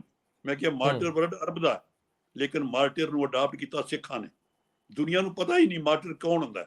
ਮਾਰਟੀਅਰ ਉਹ ਹੈ ਜਿਹਨੂੰ ਸਾਹਮਣੇ ਇੱਕ ਹੋਵੇ ਕਿ ਜਾਨ ਬਚ ਸਕਦੀ ਹੈ, ਉਹ ਕਹਿੰਦਾ ਮੈਂ ਨਹੀਂ ਜਾਨ ਦੇਣੀ ਹੈ, ਉਹ ਕੇਵਲ ਸਿੱਖਾਂ ਕੋਲ। ਤਾਂ ਮੈਂ ਕਿਹਾ ਜੀ ਮਾਰਟੀਅਰ ਮਿਊਜ਼ੀਅਮ ਦਿੱਲੀ 'ਚ ਬਣੇ, ਉਹਦੇ 'ਚ ਪਤਾ ਲੱਗੇ ਕਿ ਗੁਰੂ ਅਰਜਨ ਨੇ ਕੀ ਕੀਤਾ। ਗੁਰੂ ਤੇਗ ਬਹਾਦਰ ਨੇ ਕਿਹਾ ਜੀ ਬੰਦਾ ਬਹਾਦਰ ਲੋਕ ਭੁੱਲ ਗਏ, ਲਾਓ ਜੀ ਤੁਹਾਨੂੰ ਵੀ ਯਾਦ ਕਰਾ ਦਿਆਂ। ਅਸੀਂ ਕਹਿੰਦੇ ਜੀ ਬੰਦੇ ਬਹਾਦਰ ਦਿੱਲੀ 'ਚ ਆ ਕੇ ਸ਼ਹੀਦ ਹੋਇਆ। ਬੰਦਾ ਬਹਾਦਰ ਦੇ ਨਾਲ 746 ਫੌਜੀ ਸਿੱਖ ਆਏ ਜਿਹੜੇ ਪਹਿਲਾਂ ਮਾਰੇ ਗਏ ਚਾਂਦਨੀ ਚੌਕ ਵਿੱਚ। ਮੈਂ ਕਿਹਾ ਜੀ ਉਹਨਾਂ ਦੀ ਯਾਦਗਾਰ ਕਿੱਥੇ ਹੈ? ਸੋ ਇਹ ਗੱਲ ਮੈਂ ਫੋਰਸਫੁਲੀ ਇਹ ਗੱਲ ਮੈਂ ਡਿਪਿਕਟ ਕੀਤੀ ਕਿ ਸਾਨੂੰ ਲੋੜ ਹੈ ਕਿ ਮੁੜ ਕੇ ਸਾਡੀ ਹਿਸਟਰੀ ਲਿਖੋ, ਔਰ ਇਸ ਹਿਸਟਰੀ ਦਿੱਲੀ ਵਿੱਚ ਇੱਕ ਬਹੁਤ ਵੱਡਾ ਮਿਊਜ਼ੀਅਮ ਬਣੇ ਜਿਹੜੀ ਇਹ ਸਾਰਾ ਮਾਡਰਨ ਟੈਕਨੀਕ ਨਾਲ ਡਿਪਿਕਟ ਹੋਵੇ। ਤੀਜੀ ਗੱਲ ਮੈਂ ਕਹੀ ਬੜੀ ਵੱਡੀ, ਉਹ ਨੋਟ ਕਰੋ ਤੁਸੀਂ ਵੀ, ਕਿ ਅਸੀਂ ਅੱਜ ਸਾਰਾ ਮੁਲਕ ਲੱਗਿਆ ਪੰਡਤਾਂ ਨੂੰ ਕਸ਼ਮੀਰ ਵਸਾਉਣ ਵਿੱਚ। ਮੈਂ ਕਿਹਾ ਵੀ ਮੋਦੀ ਜੀ ਇਹ ਤਾਂ ਠੀਕ ਹੈ, ਰੀਹੈਬਿਲਿਟੇਸ਼ਨ ਕਰ ਰਹੇ ਹੋ, अगर गुरु तेग बहादुर ना होता तो पंडित खत्म हो जाते कश्मीर में। वो दिन भी वहां मनाओ ना, कि जम्मू में एक ऐसा फंक्शन करो कि सारे पंडित आके कहें कि we are in Kashmir because of Guru Tegh Bahadur, उसका एक मेमोरियल बनाओ। Unless we do such new things, मैं क्या असम में बताओ कि कहाँ गुरु तेग बहादुर गए और होम को खत्म किया। सो आई सजेस्टेड कि इस वक्त जो जरूरत क्या है कि सिखों का किया जो रोल है वो प्रॉपरली डिपिक्ट भी ना हो, उसके लिए मॉडर्न टेक्निक ताकि किया जाए। एक सेंट्रल यूनिवर्सिटी गुरु तेग बहादुर के नाम पे हो और जिसमें सारा कुछ एजुकेशन ही गुरु तेग बहादुर की लाइफ पे की। तो ऐसी सोचन मैं कल दी। ਸਰਦਾਰ ਗਰੇਵਾਲ ਸਾਹਿਬ ਬੇਸਿਕਲੀ ਹੁਣ ਜੇ ਅਸੀਂ ਕਿੱਥੇ ਪਹੁੰਚੇ ਆ ਔਰ ਤੁਹਾਨੂੰ ਕੀ ਲੱਗਦਾ ਕਿ ਸਾਡੇ ਕੋਲ ਹੋ ਕੀ ਰਿਹਾ? ਸਾਡੀਆਂ ਸੰਸਥਾਵਾਂ ਜਿਸ ਚ ਸ਼੍ਰੋਮਣੀ ਕਮੇਟੀ ਹੈ, ਪੰਜਾਬ ਗਵਰਨਮੈਂਟ ਹੈ, ਦਿੱਲੀ ਕਮੇਟੀ ਹੈ, ਅਸੀਂ ਆਪਣੇ ਤੌਰ ਤੇ ਵੀ ਕੋਈ ਜ਼ਿੰਮੇਵਾਰੀ ਰੱਖਦੇ ਹਾਂ? ਸਾਡੀਆਂ ਸੰਸਥਾਵਾਂ ਹੀ ਦੋ ਕਦਮ ਔਲੀਆਂ ਅੱਗੇ, ਜਾਂ ਅਸੀਂ ਸਿਰਫ ਤੇ ਸਿਰਫ ਉਹਨਾਂ ਲੋਕਾਂ ਤੋਂ ਜਿਨ੍ਹਾਂ ਤੇ ਅਸੀਂ ਦੋਸ਼ਣਬਾਜ਼ੀ ਕਰਦੇ ਰਹਿੰਦੇ ਹਾਂ, ਜਿਨ੍ਹਾਂ ਵੱਲ ਅਸੀਂ ਉਂਗਲ ਕਰਦੇ ਰਹਿੰਦੇ ਹਾਂ, ਜਿਨ੍ਹਾਂ ਨੂੰ ਅਸੀਂ ਚੰਗਾ ਨਹੀਂ ਸਮਝਦੇ, ਅਸੀਂ ਸਾਰੀ ਉਮੀਦ ਉਹਨਾਂ ਤੋਂ ਹੀ ਰੱਖਾਂਗੇ, ਆਸਾਨ ਕਰਾਂਗੇ? ਅਸੀਂ ਕੀ ਕਰ ਰਹੇ ਹਾਂ ਔਰ ਜਾਂ ਸਾਡੀਆਂ ਸੰਸਥਾਵਾਂ ਕੀ ਕਰ ਰਹੀਆਂ? ਇੱਕ ਓਵਰਆਲ ਖਾਕਾ ਉਲੀਕਿਓ ਕਿੱਥੇ ਕਿੱਥੇ ਕੁਝ ਹੋ ਰਿਹਾ ਇਸ ਸ਼ਤਾਬਦੀ ਨਾਲ ਸੰਬੰਧਿਤ। ਅਸੀਂ ਹਮੇਸ਼ਾ ਇਹ ਦੇਖਦੇ ਹਾਂ ਕਿ ਦੂਜਾ ਕੀ ਕਰ ਸਕਦਾ, ਉਹ ਦੂਸਰੇ ਨੂੰ ਕੀ ਕਰਨਾ ਚਾਹੀਦਾ। ਅਸੀਂ ਇਹ ਬਹੁਤ ਘੱਟ ਦੇਖਦੇ ਹਾਂ ਕਿ ਮੈਨੂੰ ਕੀ ਕਰਨ ਦੀ ਲੋੜ ਆ, ਮੈਂ ਇਹਦੇ ਵਿੱਚ ਕਿਵੇਂ ਕੰਟਰੀਬਿਊਟ ਕਰ ਸਕਦਾ। ਜਿਹੜੀ ਸਭ ਤੋਂ ਇੰਪੋਰਟੈਂਟ ਗੱਲ ਇਹ ਆ ਕਿ ਮੇਰੀ ਇਹਦੇ ਵਿੱਚ ਕੀ ਕੰਟਰੀਬਿਊਸ਼ਨ ਹੋਏਗੀ। ਸੋ ਇਸ ਗੱਲ ਨੂੰ ਧਿਆਨ, ਮੈਂ ਸਮਝਦਾ ਫਿਰ ਵੀ ਕੱਲ ਜਿਸ ਢੰਗ ਨਾਲ ਸਾਰੀ ਗੱਲਬਾਤ ਚੱਲੀ ਉਹਦੇ ਵਿੱਚ ਸਾਰੇ ਧਿਰਾਂ ਨੇ ਆਪੋ ਆਪਣੀ ਜਿਹੜੀ ਜ਼ਿੰਮੇਵਾਰੀ ਆ ਉਹ ਚੁੱਕਣ ਦਾ ਇੱਕ ਖਾਸ ਕਿਸਮ ਦਾ ਇੱਕ ਇੰਡੀਕੇਸ਼ਨ ਦਿੱਤੀ ਆ, ਚਾਹੇ ਉਹ ਪੰਜਾਬ ਸਰਕਾਰ ਆ, ਚਾਹੇ ਉਹ ਸ਼੍ਰੋਮਣੀ ਗੁਰਦੁਆਰਾ ਪ੍ਰਬੰਧਕ ਕਮੇਟੀ ਆ, ਤੇ ਚਾਹੇ ਉਹ ਭਾਰਤ ਸਰਕਾਰ ਆ। ਇਹ ਠੀਕ ਆ ਕਿ ਸਾਰਿਆਂ ਨੇ ਭਾਰਤ ਸਰਕਾਰ ਵੱਲ ਸਾਰੀ ਨਿਗਾਹ ਸੀ ਕਿ ਉਹ ਸਾਨੂੰ ਸਪੋਰਟ ਕਰੇ ਕਿ ਅਸੀਂ ਆਪੋ ਆਪਣੇ ਲੈਵਲ ਦੇ ਉੱਤੇ ਇਹ ਸੈਲੀਬ੍ਰੇਸ਼ਨਸ ਨੂੰ ਬਹੁਤ ਖੂਬਸੂਰਤ ਢੰਗ ਨਾਲ ਅੱਗੇ ਲੈ ਕੇ ਜਾਈਏ। ਸੋ ਮਤਲਬ ਉੱਥੇ ਜਿਵੇਂ ਹੁਣੇ ਤੁਸੀਂ ਗੱਲ ਕੀਤੀ ਸੀ, ਮੈਂ ਉਹ ਦੇਖ ਰਿਹਾ ਸੀ ਸਾਰਾ ਕੁਝ ਕਿ ਇਹ ਜਿਹੜਾ ਪ੍ਰੋਗਰਾਮ ਆ ਇੱਕ ਗੁਰੂ ਤੇਗ ਬਹਾਦਰ ਸਾਹਿਬ ਨੇ ਪੰਜਾਬ, ਹਰਿਆਣਾ, ਦਿੱਲੀ, ਯੂਪੀ, ਬਿਹਾਰ, ਬੰਗਾਲ, ਅਸਾਮ, ਬਹੁਤ ਮਤਲਬ ਉਹਨਾਂ ਨੇ ਆਪਣਾ ਜਿਹੜਾ ਮੈਸੇਜ ਆ ਬਹੁਤ ਦੂਰ ਤੱਕ ਲੈ ਕੇ, ਇਸੇ ਕਰਕੇ ਜਿਹੜੇ ਪ੍ਰੋਗਰਾਮ ਉਲੀਕੇ ਗਏ ਨੇ ਉਹਨਾਂ ਦੇ ਵਿੱਚ ਜਿਵੇਂ ਸ਼ੁਰੂ ਹੁੰਦੇ ਆ ਸ਼੍ਰੀ ਅੰਮ੍ਰਿਤਸਰ ਸਾਹਿਬ ਜੀ, ਬਠਿੰਡਾ ਮੀਨਸ ਜਿਹੜਾ ਆਪਣਾ ਗੁਰੂ ਕਾਸ਼ੀ ਜੀ, ਫਿਰ ਹਾਂਜੀ, ਫਿਰ ਆ ਗਿਆ ਪਟਿਆਲਾ, ਫਿਰ ਆ ਗਿਆ ਕੁਰੂਕਸ਼ੇਤਰ, ਫਿਰ ਆ ਗਿਆ ਇਲਾਹਾਬਾਦ, ਫਿਰ ਆ ਗਿਆ ਆਗਰਾ, ਗया, ਦਿੱਲੀ, ਪਟਨਾ ਸਾਹਿਬ, ਕਲਕੱਤਾ, ਅਸਾਮ, ਬਾਬਾ ਬਕਾਲਾ, ਆਨੰਦਪੁਰ ਸਾਹਿਬ। ਇਹ ਸਾਰੀਆਂ ਜਗ੍ਹਾ ਦੇ ਉੱਤੇ ਜਿਹੜੇ ਪ੍ਰੋਗਰਾਮ ਨੇ ਗਵਰਨਮੈਂਟ ਆਫ ਇੰਡੀਆ ਨੇ ਮਤਲਬ ਇਹ ਦੇਖੇ ਕਿ ਕਿਹੜੇ ਕਿਹੜੇ ਡੇਟ ਨੂੰ ਕਿੱਥੇ ਕਿੱਥੇ ਗੁਰੂ ਸਾਹਿਬ ਗਏ ਨੇ, ਜਿੱਥੇ ਉਹ ਆਪਣਾ ਸੰਦੇਸ਼ ਜਿੱਥੇ ਉਹਨਾਂ ਨੇ ਦਿੱਤਾ, ਉਹਨਾਂ ਤਰੀਕਾਂ ਨੂੰ, ਉਹਨਾਂ ਦਿਨਾਂ ਦੇ ਉੱਤੇ ਇਹ ਸਾਰੀਆਂ ਥਾਵਾਂ ਦੇ ਵਿੱਚ ਬੜੇ ਵੱਡੇ ਸਕੇਲ ਦੇ ਉੱਤੇ ਜਿਹੜੇ ਪ੍ਰੋਗਰਾਮਸ ਨੇ ਆਰਗੇਨਾਈਜ਼ ਕੀਤੇ ਜਾ ਰਹੇ ਨੇ, ਜਿਹੜੇ ਕਿ ਸੈਂਟਰਲ ਗਵਰਨਮੈਂਟ, ਸਟੇਟ ਗਵਰਨਮੈਂਟਸ ਦੀ ਹੈਲਪ ਦੇ ਨਾਲ ਜਾਂ ਉਹਨਾਂ ਦੀ ਕੋਆਪਰੇਸ਼ਨ ਦੇ ਨਾਲ ਕਰ ਰਹੀ ਹੈ। ਹੋਰ ਬਹੁਤ ਸਾਰੀਆਂ ਚੀਜ਼ਾਂ ਆਈਆਂ ਜਿਵੇਂ ਮੈਂ ਮਤਲਬ ਸਮਝਦਾ ਕਿ ਜੋ ਸਭ ਤੋਂ ਵੱਡੀ ਲੋੜ ਹੈ ਇਸ ਵੇਲੇ ਦੁਨੀਆ ਨੂੰ, ਜੋ ਸਾਡੀ ਕੰਟਰੀਬਿਊਸ਼ਨ ਹੋ ਸਕਦੀ ਆ ਗੁਰੂ ਤੇਗ ਬਹਾਦਰ ਸਾਹਿਬ ਦੀ, ਉਹ ਸਾਨੂੰ ਇੱਕ ਐਸਾ ਸੈਂਟਰ ਸਥਾਪਿਤ ਕਰਨਾ ਚਾਹੀਦਾ, ਇੱਕ ਐਸਾ ਇੰਸਟੀਟਿਊਸ਼ਨ ਸਥਾਪਿਤ ਕਰਨਾ ਚਾਹੀਦਾ। ਮੈਂ ਉੱਥੇ ਕਿਹਾ ਕਿ ਗੁਰੂ ਤੇਗ ਬਹਾਦਰ ਸਾਹਿਬ ਦੀ ਜਿਹੜੀ ਕੰਟਰੀਬਿਊਸ਼ਨ ਆ ਉਹ ਘੱਟੋ ਘੱਟ ਇੱਕ ਜਿਹੜਾ ਇੰਸਟੀਟਿਊਸ਼ਨ ਆ ਇਸ ਕਿਸਮ ਦਾ ਜਿਹੜਾ ਗਲੋਬਲ ਇੰਸਟੀਟਿਊਸ਼ਨ ਹੋਵੇ, ਇਨ ਰੀਅਲ ਸੈਂਸ ਗਲੋਬਲ ਹੋਵੇ ਜਾਂ ਨੈਸ਼ਨਲ ਹੋਵੇ, ਉਹ ਅਸੀਂ ਸਥਾਪਿਤ ਕਰੀਏ। ਉਹਦੇ ਤੋਂ ਮੇਰਾ ਮਤਲਬ ਸੀਗਾ ਕਿ ਜਿਵੇਂ ਗੁਰੂ ਤੇਗ ਬਹਾਦਰ ਸਾਹਿਬ ਨੇ ਡਾਈਵਰਸਿਟੀ ਨੂੰ ਜਾਂ ਅਦਰਨੈਸ ਦੇ ਲਈ ਆਪਣੀ ਕੁਰਬਾਨੀ ਦਿੱਤੀ, ਇਸ ਕਰਕੇ ਜਿਹੜਾ ਉਹ ਕੋਈ ਇੱਕ ਇੰਸਟੀਚਿਊਟ ਹੋਵੇ ਜਿਹਦਾ ਨਾਂ ਰੱਖਿਆ ਜਾ ਸਕਦਾ Guru Tegh Bahadur Indian Institute of Diversity, Dialogue and Solidarity. ਇਹ ਸਿਰਫ ਕਿਸੇ ਇੱਕ ਥਾਂ ਤੇ ਨਾ ਹੋਵੇ, ਇਹ ਇੱਕ ਐਸਾ ਮਤਲਬ ਇਹਦੀਆਂ ਹਰ ਸਟੇਟ ਦੀ ਇੱਕ ਯੂਨੀਵਰਸਿਟੀ ਦੇ ਵਿੱਚ ਇਹਦਾ ਇੱਕ ਨੋਡ ਹੋਵੇ, ਇੱਕ ਨੋਡਲ ਸੈਂਟਰ ਹੋਵੇ। ਸੋ ਸਾਰੇ ਹਿੰਦੁਸਤਾਨ ਦੇ ਵਿੱਚ ਇਸ ਜਿਹੜਾ ਮਤਲਬ ਇਹ ਜਿਹੜਾ ਇੰਸਟੀਚਿਊਟ ਆ ਉਹਦੇ ਸੈਂਟਰਸ ਹੋਣ, ਉਹਦੀਆਂ ਨੋਡਸ ਹੋਣ, ਜਿੱਥੇ ਸਾਰੇ ਲੋਕ ਗੁਰੂ ਤੇਗ ਬਹਾਦਰ ਸਾਹਿਬ ਦੇ ਇਸ ਮੈਸੇਜ ਨੂੰ ਕਿਵੇਂ ਰਿਸੀਵ ਕਰਦੇ ਨੇ, ਕਿਵੇਂ ਇੰਟਰਪ੍ਰੈਟ ਕਰਦੇ ਨੇ, ਕਿਵੇਂ ਉਹਨੂੰ ਐਬਜ਼ੌਰਬ ਕਰਦੇ ਨੇ ਤੇ ਕਿਵੇਂ ਉਹਨੂੰ ਪ੍ਰੈਕਟੀਕਲੀ ਅਪਲਾਈ ਕਰਦੇ ਨੇ। ਇਸ ਤਰ੍ਹਾਂ ਨਾਲ ਗੁਰੂ ਤੇਗ ਬਹਾਦਰ ਸਾਹਿਬ ਦਾ ਜਿਹੜਾ ਇਹ ਮੈਸੇਜ ਆ ਉਹ ਸਿਰਫ ਪੰਜਾਬ ਤੱਕ ਨਹੀਂ ਜਾਂ ਕਿਸੇ ਇੱਕ ਸ਼ਹਿਰ ਤੱਕ ਨਹੀਂ, ਇੱਕ ਸਿਰਫ ਹਿੰਦੁਸਤਾਨ ਤੱਕ ਨਹੀਂ, ਸਾਰੀ ਦੁਨੀਆ ਦੇ ਵਿੱਚ ਫੈਲੇ। ਸੋ ਇਹ ਇੱਕ ਬਹੁਤ ਵੱਡੀ ਮਤਲਬ ਮੈਂ ਸਮਝਦਾ ਕੰਟਰੀਬਿਊਸ਼ਨ। ਫਿਰ ਇੱਕ ਦੂਸਰੀ ਗੱਲ, ਅਸੀਂ ਕਹਿ ਰਹੇ ਹਾਂ ਕਿ ਅਸੀਂ ਇੱਕ ਐਗਜ਼ੀਬਿਸ਼ਨ ਲੈ ਜਾਈਏ, ਅਸੀਂ ਇੱਕ ਮਤਲਬ ਉਹ ਬਹੁਤ ਸਾਰੀਆਂ ਚੀਜ਼ਾਂ ਡਿਜੀਟਲੀ ਕੀਤੀਆਂ ਜਾ ਸਕਦੀਆਂ ਨੇ, ਪਰ ਮੈਂ ਸਮਝਦਾ ਕਿ ਸਾਨੂੰ ਇੱਕ ਡਿਜੀਟਲ ਮਿਊਜ਼ੀਅਮ ਮਤਲਬ ਕ੍ਰੀਏਟ ਕਰਨ ਦੀ ਲੋੜ ਆ, ਜਿਹੜਾ ਕਿ ਉਹ ਟਾਈਮ ਸਿਰਫ ਉਨੇ ਟਾਈਮ ਲਈ ਨਾ ਹੋਵੇ, ਉਹ ਹਮੇਸ਼ਾ ਲਈ ਹੋਵੇ, ਜਿਹਨੂੰ ਕੰਟੀਨਿਊਸਲੀ ਓਪਨ ਸੋਰਸ, ਇਹਨੂੰ ਕਹਿ ਸੀ Guru Tegh Bahadur national online open source digital museum create ਕਰੀਏ ਅਸੀਂ ਇੱਕ ਐਸਾ, ਜਿਹੜਾ ਕਿ ਸਾਰੇ ਹਿੰਦੁਸਤਾਨ ਨੂੰ ਗੁਰੂ ਤੇਗ ਬਹਾਦਰ ਦੇ ਜਾਂ ਮਤਲਬ ਹਿੰਦੁਸਤਾਨ ਦੀਆਂ ਜਿਹੜੀਆਂ ਵੱਖ-ਵੱਖ ਟ੍ਰੈਡੀਸ਼ਨਸ ਨੇ ਜਾਂ ਗੁਰੂ ਗ੍ਰੰਥ ਸਾਹਿਬ ਦੇ ਨਾਲ ਜਿਹੜੀਆਂ ਜੁੜੀਆਂ ਹੋਈਆਂ ਟ੍ਰੈਡੀਸ਼ਨਸ ਨੇ ਜਾਂ ਉਹ ਬਾਣੀ ਆ ਉਹਨੂੰ ਲੈ ਕੇ ਆਵੇ ਅੱਗੇ। ਫਿਰ ਇੱਕ ਤੀਸਰੀ ਗੱਲ ਇਹ ਮਤਲਬ ਲੈ ਕੇ ਆਉਣ ਦੀ ਕੋਸ਼ਿਸ਼ ਕੀਤੀ ਮੈਂ ਕਿ ਅਸੀਂ ਇਹ ਕਹਿ ਦਿੰਦੇ ਹਾਂ ਕਿ ਇੱਕ ਕਾਫੀ ਟੇਬਲ ਬੁੱਕ ਹੋ ਜਾਵੇ। ਗੁਰੂ ਤੇਗ ਬਹਾਦਰ ਸਾਹਿਬ ਦੀ ਬਾਣੀ ਨੂੰ ਸਾਰੀਆਂ ਇੰਡੀਅਨ ਲੈਂਗੁਏਜਸ ਤੱਕ ਵਿੱਚ ਤਾਂ ਘੱਟੋ ਘੱਟ ਟਰਾਂਸਲੇਟ ਕੀਤਾ ਹੀ ਜਾ ਸਕਦਾ। ਫਿਰ ਇਹਦੇ ਨਾਲ ਨਾਲ ਉਸ ਬਾਣੀ ਨੂੰ ਗਵਾਇਆ ਜਾਵੇ, ਵੱਖ-ਵੱਖ ਲੈਂਗੁਏਜ, ਵੱਖ-ਵੱਖ ਜਿਹੜੀਆਂ ਮਿਊਜ਼ੀਕਲ ਟ੍ਰੈਡੀਸ਼ਨਸ ਨੇ ਉਹਨਾਂ ਰਾਗਾਂ ਦੇ ਵਿੱਚ ਉਹਨੂੰ ਉਹ ਗਾਉਣ ਤੇ ਫਿਰ ਉਹਦੇ ਉੱਤੇ ਵੀਡੀਓਜ਼ ਵੀ ਹੋ ਸਕਦੀਆਂ। ਇਹ ਸਾਰੀਆਂ ਚੀਜ਼ਾਂ ਇੱਕ ਪਬਲੀਕੇਸ਼ਨ ਦੇ ਰੂਪ ਦੇ ਵਿੱਚ ਆ ਸਕਦੀਆਂ ਨੇ, ਬੁੱਕ ਵਿਦ ਜਿਹੜਾ ਮਤਲਬ ਆਪਾਂ ਕਹਿੰਦੇ ਮਿਊਜ਼ਿਕ ਕਾਰਡ ਐਂਡ ਡਿਜੀਟਲ ਜਾਂ ਵੀਡੀਓ ਕਾਰਡ, ਇਹ ਉਹਦੇ ਨਾਲ ਹੋਣ। ਸੋ ਇਸ ਤਰ੍ਹਾਂ ਦੀ ਅਸੀਂ ਸਿਰਫ ਗੁਰੂ ਤੇਗ ਬਹਾਦਰ ਸਾਹਿਬ ਤੇ ਇੱਕ ਬੁੱਕ ਹੀ ਨਾ ਲੈ ਕੇ ਆਈਏ, ਬੁੱਕ ਵੀ ਐਸੀ ਲੈ ਕੇ ਆਈਏ ਜਿਹੜੀ ਕਿ ਅੱਜ ਤੱਕ ਹਾਲੇ ਦੁਨੀਆ ਦੇ ਵਿੱਚ ਨਾ ਆਈ ਹੋਵੇ। ਸੋ ਉਹਦੀ ਵੀ ਦਿੱਤੀ ਜੀ ਜੀ ਮੈਂ ਕਿਉਂਕਿ ਸਮੇਂ ਦੀ ਥੋੜੀ ਜਿਹੀ ਸੀਮਾ, ਗਰੇਵਾਲ ਸਾਹਿਬ ਮੈਨੂੰ ਲੱਗਦਾ ਕਿ ਤੁਹਾਡੇ ਨਾਲ ਇਕੱਲਿਆਂ ਇੱਕ ਸੰਵਾਦ ਚ ਆਉਣਾ ਪੈਣਾ ਹੈ, ਕਿਉਂਕਿ ਜਦੋਂ ਅਸੀਂ ਬਾਣੀ ਤੇ ਔਰ ਜਦੋਂ ਭਾਸ਼ਾ ਨਾਲ ਸੰਬੰਧਿਤ ਚੀਜ਼ਾਂ ਤੇ ਜਾਵਾਂਗੇ ਇੱਕ ਸਮਾਂ ਹੋਊਗਾ। ਮੈਂ ਕੋਸ਼ਿਸ਼ ਕਰੂੰਗਾ ਇੱਕ ਅੱਧ ਦਿਨ ਚ ਤੁਹਾਡਾ ਜੋੜਾਂ, ਲੇਕਿਨ ਆਖਰੀ ਸਵਾਲ ਨਾਲ ਮੈਂ ਜਾਣਾ ਚਾਹੂੰਗਾ ਸਰਦਾਰ ਤਰਲੋਚਨ ਸਿੰਘ ਜੀ ਵੱਲ। ਸਰਦਾਰ ਸਾਹਿਬ, ਇੱਕ ਤਾਂ ਜਿਹੜਾ ਵਿਵਾਦ ਪੈਦਾ ਹੋ ਗਿਆ ਕਿ ਭਾਰਤ ਸਰਕਾਰ ਚਾਂਦਨੀ ਚੌਂਕ ਦੇ ਵਿੱਚ ਕੁਝ ਯਾਦਗਾਰ ਬਣਾਉਣਾ ਚਾਹੁੰਦੀ ਸੀ, ਮੈਨੂੰ ਦੱਸਿਓ ਕਿ ਸੱਚਮੁੱਚ ਹੀ ਉਹ ਕੋਈ ਬੁੱਤ ਲਾਉਣਾ ਚਾਹੁੰਦੇ ਸੀ ਜਾਂ ਕੁਝ ਹੋਰ ਸੀ? ਤੇ ਦੂਜੀ ਗੱਲ ਕਿ ਪੂਰੀ ਦੁਨੀਆ ਦੇ ਵਿੱਚ ਗੁਰੂ ਨਾਨਕ ਨਾਮ ਲੇਵਾ ਗੁਰੂ ਤੇਗ ਬਹਾਦਰ ਸਾਹਿਬ ਲਈ ਕੀ ਕਰ ਸਕਦੇ ਆ? ਕਿ ਆਰਥਿਕ ਤੌਰ ਤੇ ਪੈਸੇ ਇਕੱਠੇ ਕੀਤੇ ਜਾ ਸਕਦੇ ਜਾਂ ਕੁਝ ਹੋਰ ਵੀ ਕੰਟਰੀਬਿਊਟ ਕੀਤਾ ਜਾ ਸਕਦਾ? ਅਸੀਂ ਕਲੈਕਟਿਵਲੀ ਬਤੌਰ ਸਿੱਖ ਕੀ ਕਰ ਸਕਦੇ ਹਾਂ? ਕਦੇ ਕੋਈ ਸੰਸਥਾ ਇੱਧਰ ਵੀ 2 ਕਦਮ ਅੱਗੇ ਵਧ ਰਹੀ? ਦੇਖੋ, ਬਹੁਤ ਅੱਛਾ ਤੁਸੀਂ ਸਵਾਲ ਕਰਦੇ ਹੋ। ਟਾਈਮ ਬੜਾ ਹੋ ਗਿਆ ਕਿਉਂਕਿ ਤੁਸੀਂ ਆਲਰੇਡੀ ਕਿਹਾ। ਦੇਖੋ, ਜਦੋਂ ਚਾਂਦਨੀ ਚੌਕ ਦਾ ਨਾਂ ਆਉਂਦਾ ਹੈ ਨਾ, ਗੁਰੂ ਤੇਗ ਬਹਾਦਰ ਦੇ ਨਾਂ ਨਾਲ ਹੀ ਜੁੜਿਆ। ਔਰ ਜਿਵੇਂ ਮੈਂ ਤਾਂ ਪਹਿਲਾਂ ਕਿਹਾ ਕਿ ਇਸ ਵਕਤ ਸਾਰੇ ਇੰਡੀਆ 'ਚ Chandni Chowk is the first street ਜਿਹੜੀ ਪੈਡੈਸਟਰੀਅਨ ਬਣ ਗਈ। ਇਹਦੇ ਕੋਈ ਕਾਰ, ਮੋਟਰ, ਸਕੂਟਰ ਨਹੀਂ ਜਾ ਸਕਦਾ। ਬਹੁਤ ਆਲੀਸ਼ਾਨ ਰੋਡ ਇੰਡੀਆ ਦੀ ਚਾਂਦਨੀ ਚੌਕ ਬਾਜ਼ਾਰ ਬਣ ਗਿਆ। ਉਹਦੇ ਵਾਸਤੇ ਕੋਈ ਐਂਟਰੀ ਪੈਦਲ ਜਾਣਾ ਪੈਂਦਾ ਲਾਲ ਕਿਲੇ ਤੋਂ। ਉਸ ਜਿੱਦਣ ਇਹ ਪ੍ਰੋਗਰਾਮ ਦੀ ਆਰੰਭ ਹੋਈ, ਇੱਕ ਕਮੇਟੀ ਬਣੀ ਕਿ ਉਹ ਦੇਖ ਕੇ ਆਵੇ। ਭਾਰਤ ਸਰਕਾਰ ਦੇ ਸੈਕਟਰੀ 3-4 CPW ਦੇ ਇੰਜੀਨੀਅਰ, ਆਰਟਿਸਟ ਸਾਰੇ ਗਏ। ਉਹਨਾਂ ਮੈਨੂੰ ਵੀ ਨਾਲ ਲੈ ਲਿਆ। ਸਾਰਾ ਦੀਪ ਸਿੰਘ ਪੁਰੀ ਨੇ ਲੀਡ ਕੀਤਾ। ਉੱਥੇ ਜਾ ਕੇ ਜਦੋਂ ਘੁੰਮੇ, ਉੱਥੇ ਇੱਕ ਫੁਆਰਾ ਬਣਿਆ।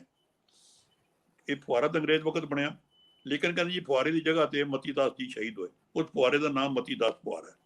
ਸੋ ਅੱਜ ਸਾਰਿਆਂ ਨੇ ਕਿਹਾ ਕਿ ਇਹਨੂੰ ਫੁਆਰੇ ਨੂੰ ਠੀਕ ਕਰ ਦਿਓ ਤਾਂ ਕਿ ਬੜਾ ਉਹਦੀ ਜੰਗਲਾ ਖਰਾਬ ਹੈ। ਲੇਕਿਨ ਉੱਥੇ ਫਿਰ ਸਾਰੇ ਜਿੰਨੇ ਬਾਹਰਲੇ ਸੀ ਇਹ ਸਾਰੇ ਨਾਨ ਸਿੱਖ ਸੀ। ਫਿਰ ਉੱਥੇ ਇਹ ਪੁਆਇੰਟ ਇਮਰਜ ਹੋਇਆ। ਮੈਂ ਉੱਥੇ ਦੱਸਿਆ ਵੀ ਇਹ ਥਾਂ ਤੇ ਮਤੀ ਦਾਸ, ਸਤੀ ਦਾਸ, ਭਾਈ ਦਿਆਲਾ ਤਿੰਨੋਂ ਸ਼ਹੀਦ ਹੋਏ।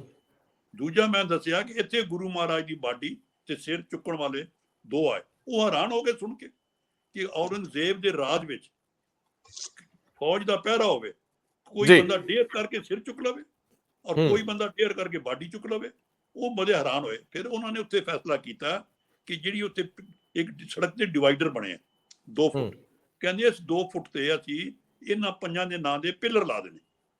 ਅੱਛਾ, ਇਹ ਯਾਦਗਾਰੀ ਪਿੱਲਰ ਹੋਣਗੇ। ਨਾਂ ਲਿਖਾਂਗੇ ਮਤੀ ਦਾਸ ਕੌਣ ਹੈ, he was crucified, how he was done, Dayala burned, boil ਕੀਤਾ ਗਿਆ। ਇਹ 2 ਉਹ ਜਿਨ੍ਹਾਂ ਨੇ ਉਹ 5 ਉਹਨਾਂ ਨੇ ਡਿਜ਼ਾਈਨ ਕਰਕੇ, ਇੱਕ ਜਿਹੜਾ ਪਹਿਲਾ 20 ਫੁੱਟ ਉਹਨਾਂ ਉੱਪਰ ਇੱਕ ਓਂਕਾਰ ਦਾ ਇਨਸਿਗਨੀਆ। ਅੱਛਾ, और लाइट निकलेगी विचों कि स्पिरिट है। क्या बात है, जिस आर्टिस्ट ने बनाया इंडिया का टॉप आर्टिस्ट है, उन्हें वो डिजाइन करता, वो डिजाइन दिखाया सब नूं। 3 मीटिंगां हुई, गुरुद्वारे का स्टाफ भी आया, बाबे भी आए, सारे लोग खुश हो गए। उन्होंने कहा जी ਅਸੀਂ ਪਹਿਲੀ ਨੂੰ ਇਹਨੂੰ ਇਨਾਗੂਰੇਟ ਕਰ ਦਾਂਗੇ। ਲਓ ਇਹ ਜੀ ਸਕੀਮ, ਕਿਉਂਕਿ ਗੁਰਦੁਆਰਾ ਇਲੈਕਸ਼ਨ ਹੋ ਰਹੀ ਹੈ, ਇਹਨਾਂ ਨੂੰ ਮੁੱਦਾ ਚਾਹੀਦਾ ਕੋਈ। ਉਹ ਕਿਸੇ ਨੇ ਅਖਬਾਰ 'ਚ ਖਬਰ ਦੇਤੀ ਕਿ 5 ਮੂਰਤੀਆਂ ਲੱਗ ਰਹੀਆਂ, ਉਹੀ ਡਾਕਟਰ ਮਨਮੋਹਨ ਸਿੰਘ ਨੇ ਕਰਕੇ ਆ ਨਾ ਕਿ ਕਿਆ ਕਨਫਿਊਜ਼ਨ ਕ੍ਰੀਏਟ ਕਰਤਾ ਗਿਆ। ਸੋ ਇਹ ਕਰਕੇ ਜਦੋਂ ਇਹ ਮੂਰਤੀਆਂ ਦੀ ਖਬਰ ਨਿਕਲੀ, ਸਾਡੇ ਲੀਡਰਾਂ ਨੇ ਬਿਆਨ ਦਿੱਤੇ ਕਿ ਸਰਕਾਰ ਮਾਰ ਰਹੀ ਹੈ ਸਿੱਖਾਂ ਨੂੰ, ਸਰਕਾਰ ਸਿੱਖਾਂ ਦਾ ਸਿਧਾਂਤ ਵਿਗਾੜ ਰਹੀ ਹੈ। तो उसे दिन स्कीम खत्म होगी। इन्हें कहता गवर्नमेंट ने ਅਸੀਂ ਤੇ ਵਿਡਰਾ, ਅਸੀਂ ਕਿਉਂ ਕਰੀਏ ਝਗੜਾ, तो स्कीम खत्म होगी। ਉਹ ਹੁਣ ਅਸੀਂ ਕੱਲ ਡਿਮਾਂਡ ਕੀਤੀ ਹੈ। ਦੇਖੋ ਜਿਹੜਾ ਲੱਖਾਂ ਲੋਕ ਚਾਂਦਨੀ ਚੌਕ ਜਾਂਦੇ ਆ, ਗੁਰਦੁਆਰੇ ਅੰਦਰ ਨਹੀਂ ਜਾਂਦਾ ਕੋਈ, ਜੇ ਉਹ ਸੱਤੇ ਦੇਖਣਗੇ, ਫੋਟੋ ਖਿਚਾਉਣਗੇ, ਇਹ ਇੰਟਰਨੈਸ਼ਨਲ ਟੂਰਿਜ਼ਮ ਅਟਰੈਕਸ਼ਨ ਹੋਏਗੀ ਔਰ ਇਹ ਬੜੀ ਵੱਡੀ ਸਾਡੀ ਪਛਾਣ ਹੋਏਗੀ। ਸੋ ਦਿਸ ਇਜ਼ ਕੰਸਰਨਿੰਗ दैट। ਲੇਕਿਨ ਮੇਰੀ ਜਿਹੜੀ ਲਾਸਟ ਬੇਨਤੀ ਹੈ ਕਿ ਕਿਉਂਕਿ ਹੁਣ ਸਰਕਾਰ ਕਮਿਟਡ ਹੈ, ਹੁਣ ਇੰਨਾ ਕੁਝ ਹੋ ਕੇ ਸਰਕਾਰ ਅੱਗੇ ਜਾਏਗੀ, ਪਿੱਛੇ ਨਹੀਂ ਜਾ ਸਕਦੀ। ਰੰਧਾਵਾ ਜੀ, ਸਾਰਾ ਇੰਡੀਆ ਵਾਚ ਕਰ ਰਿਹਾ ਔਰ ਪ੍ਰਾਈਮ ਮਿਨਿਸਟਰ ਨੇ ਕਮਿਟ ਕੀਤਾ ਔਨ ਟੀਵੀ। ਸੋ ਸਾਡੀ ਤੇ ਇੱਕੋ ਬੇਨਤੀ ਹੈ, ਤੁਹਾਡੇ ਵਰਗੇ ਵਿਦਵਾਨ ਹੋਰ ਲੋਕ ਸਾਡੇ ਸਿੱਖ ਲੀਡਰਾਂ ਨੂੰ ਵੀ ਇਹ ਬੇਨਤੀ ਕਰਨ ਹੱਥ ਜੋੜ ਕੇ ਕਿ ਜਦੋਂ ਕੋਈ ਕੰਮ ਸਰਕਾਰ ਤੋਂ ਕਰਾਉਣਾ ਹੋਵੇ ਤਾਂ ਕੋਆਪਰੇਸ਼ਨ ਨਾਲ ਕਰਾਈਏ। ਆਪਣਾ ਜੇ ਸਰਕਾਰ ਕਰੇਗੀ ਤਾਂ ਗੁਰੂ ਦੇ ਨਾਂ ਦਾ ਕਰੇਗੀ ਨਾ। ਜੋ ਕੁਝ ਜੇ ਕੱਲ ਕਾਰੀਡੋਰ ਬਣਿਆ ਤਾਂ ਗੁਰੂ ਨਾਨਕ ਕਾਰੀਡੋਰ ਹੈ ਨਾ, ਇਹ ਕਿਸੇ ਨਾਂ ਦੇ ਹੋਰ ਤੇ ਨਹੀਂ। ਜੇ ਕੋਈ ਸੈਂਟਰ ਆ ਗਿਆ, ਸਭ ਕੁਝ ਆ ਗਏ, ਤਾਂ ਆਪਾਂ ਕੋਆਪਰੇਟ ਕਰਕੇ। ਮਹਾਰਾਜਾ ਪਟਿਆਲਾ ਨੇ ਤੇ ਉਲਟਾ ਕਿਹਾ ਕਿ ਮੈਂ 3 ਸ਼ਹਿਰਾਂ ਦੇ, ਜਿਵੇਂ ਤੁਸੀਂ ਕਿਹਾ, ਉਹਨਾਂ ਨੇ ਤੇ ਗ੍ਰਾਂਟ ਮੰਗ ਲਈ ਕਿ ਮੈਂ ਬਾਬਾ ਬਕਾਲਾ, ਅੰਮ੍ਰਿਤਸਰ, ਅਨੰਦਪੁਰ ਸਾਹਿਬ ਨੂੰ ਡਿਵੈਲਪ ਕਰਾਂਗਾ। ਚਲੋ, ਇਹ ਬੜੀ ਅੱਛੀ ਗੱਲ ਹੈ ਕਿ ਗਵਰਨਮੈਂਟ ਪੈਸਾ ਦੇਵੇ ਤੇ ਇੱਥੇ ਕੋਈ ਗੱਲ ਹੋਵੇ। ਸੋ ਮੇਰੀ ਤੇ ਰਾਏ ਹੈ ਕਿ ਬੜੇ ਸੁਜੈਸ਼ਨ, ਆਪਾਂ ਟਾਈਮ ਥੋੜਾ, ਇਸ ਤੋਂ ਇਲਾਵਾ ਬੜੇ ਸੁਜੈਸ਼ਨ ਦਿੱਤੇ ਗਏ। ਇੱਕ ਉਹ ਆਗਰਾ ਤੋਂ ਦਿੱਲੀ ਜਿਹੜੀ ਰੋਡ ਹੈ, ਉਹ ਗੁਰੂ ਤੇਗ ਬਹਾਦਰ ਮਾਰਗ ਬਣਾਇਆ ਜਾਵੇ, ਜਿਵੇਂ ਗੁਰੂ ਗੋਬਿੰਦ ਸਿੰਘ ਮਾਰਗ ਪੰਜਾਬ ਵਿੱਚ ਬਣਾਇਆ ਸੀ ਗਿਆਨੀ ਜ਼ੈਲ ਸਿੰਘ ਨੇ। ਸੋ ਉਹ ਜਿਹਾ ਉੱਥੇ ਲੱਗਦਾ ਮੈਂ ਅਪਰੂਵ ਹੋ ਚੁੱਕਾ ਉਹ, ਕਿ ਉਹ ਸਾਰੀ ਰੋਡ ਤੇ ਲਿਖਿਆ ਜਾਏਗਾ ਹਰ ਸ਼ਹਿਰ ਕੋਈ ਗੁਰੂ ਸਾਹਿਬ ਦੇ ਸੰਦੇਸ਼, ਗੁਰੂ ਸਾਹਿਬ ਦਾ ਕੋਈ। ਸੋ ਇਹ ਜਿਹੀਆਂ ਹੋਰ ਬੜੀਆਂ ਸੁਜੈਸ਼ਨ ਆਈਆਂ। ਸੋ ਮੇਰੀ ਤੇ ਬੇਨਤੀ ਹੈ ਕਿ ਜਿਹੜੀ ਸਾਡੇ ਲੀਡਰ ਹਨ, ਕਿਉਂਕਿ ਤਾਕਤ ਉਹਨਾਂ ਕੋਲ ਹੈ, ਮੇਰੇ ਕੋਲ ਨਹੀਂ, ਤੁਹਾਡੇ ਕੋਲ ਵੀ ਨਹੀਂ, ਉਹਨਾਂ ਦੇ ਹੁਕਮ ਨਾਲ ਹੀ ਸਭ ਕੁਝ ਹੁੰਦਾ। ਸੋ ਸਾਰੇ ਲੀਡਰ ਹੁਣ ਜੋ ਕੱਲ ਕਮਿਟ ਹੋਇਆ, ਉਹ ਜੀ ਕਮੇਟੀ ਨੂੰ ਕੋਆਪਰੇਟ ਕਰਨ, ਵੱਧ ਤੋਂ ਵੱਧ ਲਾਓ। ਇਹ ਜੇ ਅਸੀਂ ਲੈ ਸਕਦੇ ਹਾਂ ਆਪਣੇ ਰਸੂਖ ਨਾਲ, ਇਹ ਹੀ ਸਾਡੀ ਸੇਵਾ ਹੋਏਗੀ। ਇਹ ਸੇਵਾ 'ਚ ਹਿੱਸਾ ਪਾਓ ਔਰ ਅਸੀਂ ਗੁਰੂ ਤੇਗ ਬਹਾਦਰ ਦੇ ਦੇਣਦਾਰ ਹਾਂ, ਤੇ ਅਸੀਂ ਕੋਸ਼ਿਸ਼ ਕਰੀਏ ਇਹ ਸੱਚੇ ਪਾਤਸ਼ਾਹ ਤੇਰੀ ਇਸ ਜਿਹੜੀ ਅਜ਼ਮਤ ਹੈ, ਉਹਦੇ 'ਚ ਅਸੀਂ ਸਾਰੇ ਲੋਕ ਹਿੱਸਾ ਪਾ ਕੇ। ਦੇਖੋ, ਮੈਂ ਉਹਨਾਂ ਕੱਲ ਇੱਕ ਗੱਲ ਕਹੀ, 2 ਗੁਰੂ ਮਹਾਰਾਜ ਦੀਆਂ ਤੁਕਾਂ, ਬਲ ਹੁਆ ਬੰਧਨ ਛੁੱਟੇ ਸਭ ਕੇ ਛੋਤ ਪਾਏ। ਇਹ ਬਾਜਪਾਈ ਜੀ ਨੇ ਬੋਲੀ ਜਦੋਂ ਨਿਊਕਲੀਅਰ ਡੀਲ ਆਇਆ ਕਿ ਬਲ ਹੁਆ ਬੰਧਨ ਛੁੱਟੇ। ਮੈਂ ਉੱਥੇ ਬੋਲਿਆ, ਮੈਂ ਕਿਹਾ ਇਹ ਲਫ਼ਜ਼ ਕਹੇ ਇਹਨਾਂ ਨੂੰ ਨੇ ਬਾਜ ਗਈ। ਤੇ ਅੱਜ ਉਹੀ ਹੈ, ਇੱਕ ਭੈ ਕਹਾਉ ਕੋ ਦੇਤ ਨੇ ਨਾ ਬੈ ਮਾਨਤਾਨ। ਤਾਂ ਅੱਜ ਭਾਰਤ ਦੀ ਫੌਜ ਚਾਈਨਾ ਨਾਲ ਵੀ ਕਹਿੰਦੇ ਨਾ, ਡਰਦੇ ਨਹੀਂ, ਅਸੀਂ ਰੋਜ਼ ਕਹਿੰਦੇ, ਇਹ ਗੁਰੂ ਹੀ ਕਹਿ ਗਿਆ। ਸੋ ਅਸੀਂ ਇਹ ਜਿਹੜੀਆਂ ਗੁਰੂ ਦੇ ਸੰਦੇਸ਼ ਹਨ, ਇਹ ਸਾਰਿਆਂ ਨੂੰ ਦੇਈਏ, ਸਾਰਿਆਂ ਨੂੰ ਭੇਜੀਏ ਔਰ ਆਪਣਾ ਪੂਰਾ ਲਾਭ ਉਠਾਈਏ। ਇਹ ਕਨਫਰੰਟੇਸ਼ਨ ਜੋ ਕਰਨੀ, ਉਹ ਬੜਾ ਟਾਈਮ ਪਿਆ, ਅੱਗੇ ਵੀ ਅਸੀਂ ਸਾਰੀ ਉਮਰ ਹੀ ਕਰਦੇ ਰਹੇ। ਤੇ ਇਹ ਹੁਣ ਕੋਆਪਰੇਸ਼ਨ ਲੈ ਕੇ ਸਰਕਾਰ ਕੋਲੋਂ ਵੱਧ ਤੋਂ ਵੱਧ ਗੁਰੂ ਮਹਾਰਾਜ ਪ੍ਰਤੀ ਅਸੀਂ ਇਹ ਸੇਵਾ ਕਰਵਾ ਲਈ। ਸਰਦਾਰ ਤਰਲੋਚਨ ਸਿੰਘ ਔਰ ਸਰਦਾਰ ਗਰੇਵਾਲ ਸਾਹਿਬ, ਆਪ ਜੀ ਦਾ ਬਹੁਤ ਧੰਨਵਾਦ। ਸਮੇਂ ਦੀ ਥੋੜੀ ਜਿਹੀ ਸੀਮਾ ਨਾ ਹੁੰਦੀ ਤਾਂ ਮੈਨੂੰ ਇੰਨਾ ਸੁਣਨ 'ਚ ਮਜ਼ਾ ਆ ਰਿਹਾ ਸੀਗਾ। ਡੈਫੀਨੇਟਲੀ ਤੁਹਾਡੇ ਵਰਗੇ ਵਿਦਵਾਨ ਲੋਕ ਜਦੋਂ ਸਿੱਖਾਂ ਨੂੰ ਰਿਪਰੈਜ਼ੈਂਟ ਕਰਦੇ ਆ ਤੇ ਕੁਝ ਚੰਗੀ ਗੱਲ ਵੀ ਆਉਂਦੀ। ਹਾਲਾਂਕਿ ਅਸੀਂ ਲੜਾਈ 'ਚ, ਟਕਰਾਅ 'ਚ ਬੜਾ ਸਮਾਂ ਵਿਅਰਥ ਗਵਾਇਆ। ਜਿੱਥੇ ਲੜਾਈ ਦੀ ਲੋੜ ਆ ਕਰਨੀ ਬਣਦੀ, ਜਿੱਥੇ ਹੋਣ ਤੇ ਸਵਾਲ ਹੋਵੇ ਉੱਥੇ ਜੂਝ ਮਰਨਾ ਚਾਹੀਦਾ। ਲੇਕਿਨ ਜਦੋਂ ਕੁਝ ਸਾਜ਼ਗਾਰ ਦਿਨ ਹੋਣ, ਆਪਣੀ ਕੌਮ ਲਈ, ਆਪਣੀਆਂ ਪੀੜ੍ਹੀਆਂ ਲਈ ਕੁਝ ਸੰਵਾਰ ਵੀ ਲੈਣਾ ਚਾਹੀਦਾ, ਕੁਝ ਸੰਭ ਵੀ ਲੈਣਾ ਚਾਹੀਦਾ। ਸੋ ਅਸੀਂ ਬਣਾਉਣ 'ਚ ਗੱਲ ਕਹਿਣੀ ਚਾਹਾਂਗਾ ਇੱਥੇ ਸਿਰਫ 1 ਸੈਕਿੰਡ ਲਈ, ਕਿ ਜਿਸ ਗੁਰੂ ਨੇ ਅਦਰ ਲਈ ਜਾਨ ਦੇ ਦਿੱਤੀ ਸੀ, ਅਸੀਂ ਅਦਰ ਨੂੰ ਘੱਟੋ ਘੱਟ ਰਿਕਗਨਾਈਜ਼ ਤਾਂ ਕਰੀਏ, ਉਹਦੀ ਕੰਟਰੀਬਿਊਸ਼ਨ ਨੂੰ। ਅਸੀਂ ਉਹਨੂੰ ਪਿਆਰ ਤਾਂ ਕਰ ਲਈਏ ਨਾ, ਉਹਨੂੰ ਨਫ਼ਰਤ ਕਰਨ ਦੀ ਥਾਂ ਤੇ। ਸੋ ਇਸ ਤਰ੍ਹਾਂ ਨਾਲ ਇਹ ਗੁਰੂ ਦੇ ਮੈਸੇਜ ਤਾਂ ਹੀ ਅਸੀਂ ਇਹਦਾ ਕੋਈ ਫਾਇਦਾ ਉਠਾ ਸਕਦੇ ਹਾਂ ਜੇ ਅਸੀਂ ਨਫ਼ਰਤ ਨੂੰ ਪਿਆਰ ਦੇ ਵਿੱਚ ਬਦਲਾਂਗੇ। ਬਿਹਤਰੀਨ, ਬਿਹਤਰੀਨ, ਬਹੁਤ ਮਿਹਰਬਾਨੀ। ਵਾਹਿਗੁਰੂ ਜੀ ਕਾ ਖਾਲਸਾ, ਵਾਹਿਗੁਰੂ ਜੀ ਕੀ ਫਤਿਹ। Thank you, thank you.